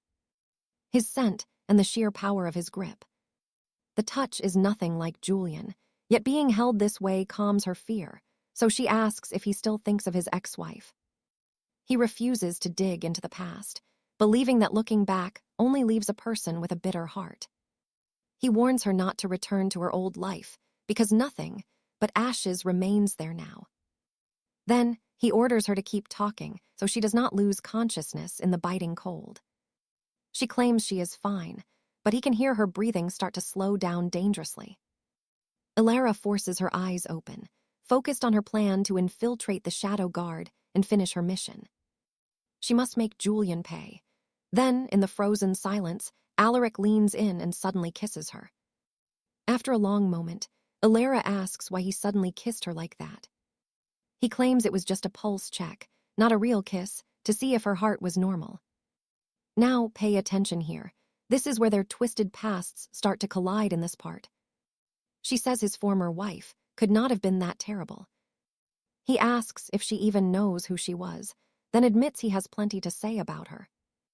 His ex-wife kept a secret list of men and spent her entire day indulging in the very filthiest thoughts imaginable. She was reckless with her own body. Lady Alara is stunned, wondering how such a strange woman existed. She wonders if Julian was just too innocent, and that was why they struggled with intimacy. He always pulled away at the strangest moments. Alaric challenges her to show even a bit of the discipline he demands from his knights. You and I both know she is wrong, but she thinks his wife was insolent. She says she would have punished such a spouse. The talk then shifts to their actual physical appearances. He says his wife had lovely eyes, Alara notes that choosing someone for beauty always ends in disaster. He pulls her close, asking if she chose Julian for his looks. She admits she was blind back then. He then asks what she has been doing. She changes the topic to warmth while touching his sensitive skin, but he immediately pushes her away with sudden force. Suddenly, Sir Cedric calls out to them as he descends on a rope. Alaric notes his speed and tells him to toss down the climbing gear. Cedric rushes over to ask if Alara is all right, reaching out to help her up immediately. Alaric watches the young knight with a cold and calculating stare. Alaric begins his ascent, while Cedric worries that Alara is too slow. Alaric simply tells him to leave her be. Cedric is completely stunned. Alaric explains that a harsh lesson is vital to make her cry now, ensuring she survives even when he is not around. Alara pushes through the exhaustion, finally scaling the massive ice wall and gasping for air at the top. Alaric notes the trials of valor might end early because of all these unexpected chaos and incidents. He offers his hand to congratulate her on the mission. She takes it with a faint smile. He begins to explain the heavy duties she faces as a member of the Shadow Guard. He whispers that her path will be restricted, and she must keep some very inconvenient royal promises. Alara instantly remembers how much she hates being controlled by others. When he asks what command she expects, she grabs his hand with fierce resolve before finally returning home to her estate. Clara rushes to hug her, checking her wounds and congratulating her on finishing the brutal training. So what do you and I take from this? Revenge is coming for Lord Julian. All right, you and I are about to dive into a high-stakes world of secrets and betrayal. Helena scoffs at Clara's constant mention of Crown intelligence, joking that her only struggle is a slow digestion. She warns Clara to leave a trail if things get messy, then confirms she's leaving Julian behind. Meanwhile, at an arcane terminal, a man stares at files that seem far too deep for comfort. His partner sighs, explaining that this is a level 5 emergency that can't be ignored. 5 billion sovereigns were drained from Lord Sterling's heir using Eastern Dominion shadow tactics, starting with a fraudulent letter and ending in a brutal spectral breach. The Lord's coffers are empty. If the gold isn't recovered, the team is finished, and they desperately need Arthur's help. As they track the flow of coin, the name Julian appears again and again on the ledger. Arthur freezes, wondering if he heard that name right. The next morning, Helena folds linens when Clara stops by. She tells Helena she moved 6 million sovereigns to a Zurich vault and left the cipher on a note. She's heading back to the front soon and tells Helena to call if things go south before leaving. Helena remembers a quiet moment when Julian promised she could handle the laundry herself. She'd grown capable as a healer. He kissed her gently, a memory now blurring with the kiss in the snow. Her crystal comms chime, dragging her back from the past and into the cold reality of the present. Now pay attention. It's an invitation to a feast for the new royal guards, where the wine flows and secrets start to spill. They ask the captain why he's sober. He says he's riding, though they remind him there are squires for that. Helena wonders if the spirits are working, though the vintage tastes as thin as mountain water. She stays sharp, needing every ounce of her wits to peel back the layers of her new comrades. Sir Silas speaks first, suggesting everyone drink if they've never deserted. He was a champion of the royal games in his youth, long before his days in the 77th Special Mission Group. During his athletic years of abuse from superiors drove him to the front lines, only to desert after being pushed too far. Sir Alistair adds that only those who haven't threatened to level a cathedral should drink, recalling his days with the sappers. After a blast nearly took him, he felt his mind finally wake up while waiting for his father's voice. Sir Jace adds that only those who have done it in the deep water should take a drink. Helena wonders what that implies, her mind drifting to secret, wet moments shared with her husband. You saw that too, right? Lucian downs her cup instantly, earning him the title of the table's silent black knight. She's stunned that Lucian has such a past. Now, it's her turn to challenge the table. Drink if you haven't lived in darkness, been sold a fake marriage, or been hunted for killing a spouse. Or if you haven't tried to flee to the Eastern Dominion, the table falls silent at her dark list. It's too extreme, they say, but she tells those who haven't defected to take a double shot. Observing Jace, she notes that he looks exactly like the image she always held of her husband. Lucien snaps her back, telling her to focus on her plate rather than staring at other men. He reminds her what he said he would do if she got distracted over a man, and asks what kind of work she expects to accomplish with that mindset. She starts eating while he mutters that the heavy lifters do the work, while the strangers get the glory. Later, Jace mentions a fascinating crystal vision interview he saw featuring an imperial master of disguise. The master claimed that the face-changing magic scene in plays is real. You could walk past your own brother. Lucien scoffs that such old secrets shouldn't be public, and Jace can't help but agree. He asks how they'd feel if their closest ally's face was a mask. Jace asks, what if it's all fake? Lucien replies that it would be perfect. A hideous face means nothing to him. He only aims for the kill. Jace is annoyed, but Lucien just turns to Alistair for a thought. Alistair says judgment finds its own path. He quotes holy scripture about those who dig pits falling into them. They turn to the captain for his opinion on the matter of masks and lies. He remarks that Jace clearly has too much time if he's watching such nonsense between training sessions. Helena notes it feels like a staged broadcast, meant to stir up nothing but fear and views. So, what do you and I make of this? Can we ever really trust the face in the mirror? Lord Alaric waits eagerly for her answer. She admits she can't handle it, but stick with me. You're about to see her stop being a pawn. Outside the Grand Estate, the knights notice Commander Lucius is wounded and ask if he is all right, remembering his broken ribs. Sir Hansong wonders if the injury happened during their last battle. And Sir Julian explains that Lucius suffered a fracture earlier, stressing how much even a small crack in the bone can hurt. Seraphina remembers him climbing through the frozen mountain pass and feels a surge of shock. Lucius insists they shouldn't fuss over a simple fracture. Sir Julian signals for the carriage he summoned and asks Lady Seraphina if she would like to ride with him. She agrees, but Lucius stops her, demanding that the new member ride in his personal carriage. He claims he needs to interrogate her. She eyes the wine from earlier and asks if he is fit to take the reins. Lucius responds coldly, noting his mercy has run out, and asks if she truly couldn't tell he was drinking plain water instead of ale. She is completely stunned. Then she asks how he will find her manor without a map or directions. He simply tells her to lead the way. As the rain begins, Seraphina drifts off. Lucius tells her about Sir Julian, whom he first saw in the elite vanguard 10 years ago. Lucius liked his honest face and loyal heart. Julian was a sincere soldier, devoted to his brothers and obedient to every command from his lords.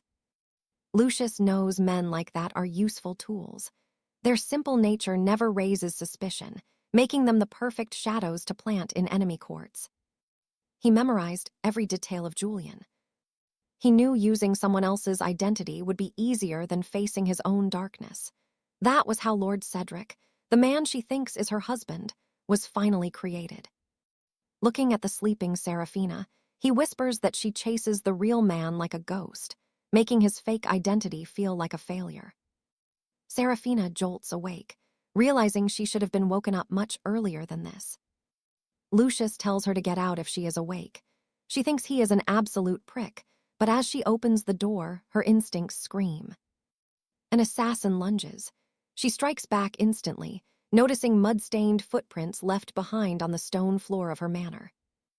Now pay attention. This is where Seraphina's plan finally starts to show its true teeth. She calmly greets the shadows, noting that she would have prepared a proper welcome if she had known the king's men were coming. She identifies them as agents of the Royal Inquisition. Meanwhile, on his way home, Lucius receives an urgent messenger hawk from Lord Vane with some terrifying news. Vane warns him of a crisis. Seraphina breached the High King's treasury and stole 5 million gold crowns, leaving Lord Cedric's signature at the scene. Every magical trail leads straight back to her estate, as if she wanted to leave a path for them to follow. The Inquisitor General plans to break her personally, and has already sent a strike team to shadow Vale Manor. When Vane orders Lucius to return, he demands to know why the High King didn't contact him directly and who authorized a raid on his wife's home without notice. Back at the manor, Serafina is bound in heavy chains, but she remains completely calm. She speaks to the Inquisitor General, who asks if she has regained her senses, ordering her to return the gold quietly to survive. You and I both saw that coming, right? This is exactly how she wanted it. She questions the identity of the officer on the line, noting that he already knows her noble house and name. She knew using the king's family was the perfect move. The Inquisitor demands the 5 million gold crowns, but Serafina just laughs at his desperate attempt to scare her. She points out that someone who truly wants a deal wouldn't start a fight like this. She lays it out. He wants the gold, and she wants Lord Cedric. If the crown wanted the money back legally, they would have made a public report. If they wanted to settle this in the shadows, they would have brought Lord Cedric directly to her. Instead, they used her, let Cedric get close, and arranged a secret marriage to keep her under their thumb. That explains why the missing millions haven't been mentioned by the king's criers. She knows they are hiding something very big. Why act like common thieves and beat her up instead of just coming to the table to negotiate? The director warns her not to cross the Inquisition, threatening that if she does, the weight of her crimes will fall on her loyal servants. He reminds her she isn't the only one in danger and mocks her for thinking a simple girl could threaten the king's men. He tells her to cooperate if she wants to live. Serafina glances at the knight in front of her and strikes back instantly. She quickly takes down the next guard before he can even reach for his sword. She notes that the director was right. She won't be the only one bleeding tonight. Now, she's the one in control and ready to demand a new deal. With ice in her voice, she finally states her one and only price. She wants her husband back in exchange for the gold. So what do you and I take from this? Never underestimate a woman with nothing left. All right, you and I are diving into a betrayal, so deep it will make your blood boil, as Alistair charges toward Alina's estate. Beside him, Arthur explains that Julian's vocal essence is stored in the archives, and suggests that a master mimic could simply speak in his place to Alina instead. Alistair sees through the scheme instantly. He reminds Arthur that Alina isn't just chasing an echo, but her actual husband, and demands to know why they are pushing this deception so far. Arthur reveals that the Lord Commander sees Julian as nothing more than a pawn, just another code name in the Crown's records. Alistair cuts the connection without a word and spurs his horse faster, knowing they have truly crossed a very lethal line. Inside the manor, Lady Alina answers the mirror. An agent on the other side speaks using Julian's stolen voice. The voice questions why she would betray the crown and steal gold from the royal ledger, claiming she is no longer the woman he once loved. Alina demands to know why he abandoned her and left her to rot alone in that house. She says she is still waiting in that same spot. The voice replies that he is a shadow knight and can never return, offering a hollow apology for everything. She finds his excuse pathetic. She tells him an echo is not enough and demands that he stand before her in the flesh right now. She warns that if he hides until the very end, she will destroy every legacy he has spent his life protecting. The voice begs her to listen, promising a meeting only after she returns the stolen gold. He swears he still loves her and wants to see her again. She whispers to herself that the voice sounds exactly like her Julian. Now pay attention, because this is where it gets physical. As the door flies open, Alistair is standing there, eyes full of rage. He marches inside and pulls her close before she can even blink. She's stunned and asks why he's here. Without a word, he yanks the communication stone from her hand and speaks into it. He coldly tells the coward on the line not to use such dirty tricks in his name. The voice frantically apologizes for vanishing, swearing his love for Alina was real and urging her to follow his instructions one last time. Alistair snaps. He calls the man absolute filth and tells him to shut his mouth before he personally hunts him down and ends him. Alistair curses the man on the other end, while holding a jar filled with a dark liquid. Without a single second of hesitation, he empties it over the captive's body. The agent screams, asking who is there, while Alina tries to grab the stone. Alistair mocks the man's scripted lies and demands to know who wrote them. The voice tells Alistair to back off, because this is royal business. Alistair notes that Alina is battered and bruised, but the voice claims she is still beautiful and it's none of his business. It's a matter between Lord and Lady. Alistair warns that if the man tries to frame this as an affair, it ruins them all. The man replies with an old proverb about a fool's own voice, sounding like music. You and I both know she's sharper than she looks, as she explains that some arrogant fools never realize their own pathetic weaknesses. Arthur, standing in the corner, shivers at the sheer tension. Alina tells Alistair to watch himself and insists that if he understands the danger, he should hand over the stone. She recites the treasury code herself and decides the matter ends there. She tells Julian not to die before they meet again. The connection breaks. Furious, she slaps Alistair across the face and screams at him for ruining her chance. She asks why he ruined everything, crying that it was her husband, and she only has a few months left. Alistair notes her instincts are sharp. He demands she admit if the man on the call was truly her husband. Alina breaks, admitting she has no idea. She doesn't know if that was him or what kind of monster he became. She cries about how the lies started from day one, from their false marriage until the day he finally vanished. Even the years she spent in darkness were manipulated by the Inquisitors. Everyone said she'd never find a Shadow Knight and she should just give up. She cries, saying today she was finally so close. Alistair sits beside her, shocked that she actually accepted every hollow word that man spat out at her. He asks why she trusts that garbage while ignoring the man who is actually standing right in front of her. He demands she show him the same devotion. Meanwhile, the agent on the other side of the line vents his pure fury. He snarls that no one told him there was another knight involved in this. A woman tells him he did well. They have the gold now, so the mission is over. And that's where we leave it, trust me. The real storm is just beginning while Arthur watches the fallout in stunned silence. You and I are starting with a woman asking a chilling question about when a hungry beast reveals its claws. Alistair thinks Lord Lucian has lost his mind. Turning to Lady Seraphina, he checks her injured tongue and asks where the healers kept the medicine chest in this place. She claims she cannot be caught in a scandal with her instructor while her husband watches, but Alistair bluntly tells her that the damage is already done. She demands to know what he is doing, and he simply replies that he is cleaning up the mess Lady Seraphina always makes. She watches him work and realizes she needs to keep this night close, questioning if this is true loyalty or something else. Alistair orders her to scrub the oil from the stone floors, admitting that she really is quite a difficult woman to manage. She explains how vital this one chance was for her survival, the shadows she braved to create it, and how every failure drags her closer to the edge of a cliff she is barely clinging to. Now watch this. He remembers reports of a young lady trying to flee across the border into the hostile northern marches. He sees why she joined the Iron Vanguard and survived their brutal trials, and hunted the royal spies to learn forbidden arts for her own gain. He knows she did it for her husband, a man who will not show his face even to save her. He asks if she truly believes he was the one who ruined her grand plan, and points out that her goal vanished the very moment that communication link was established.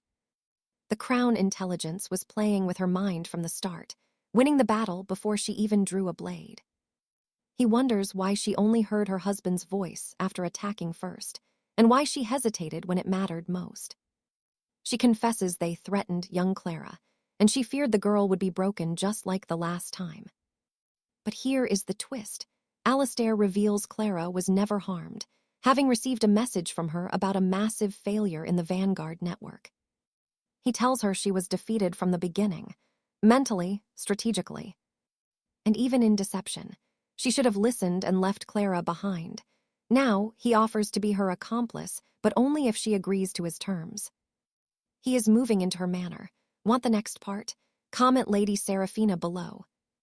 Until next time, take care.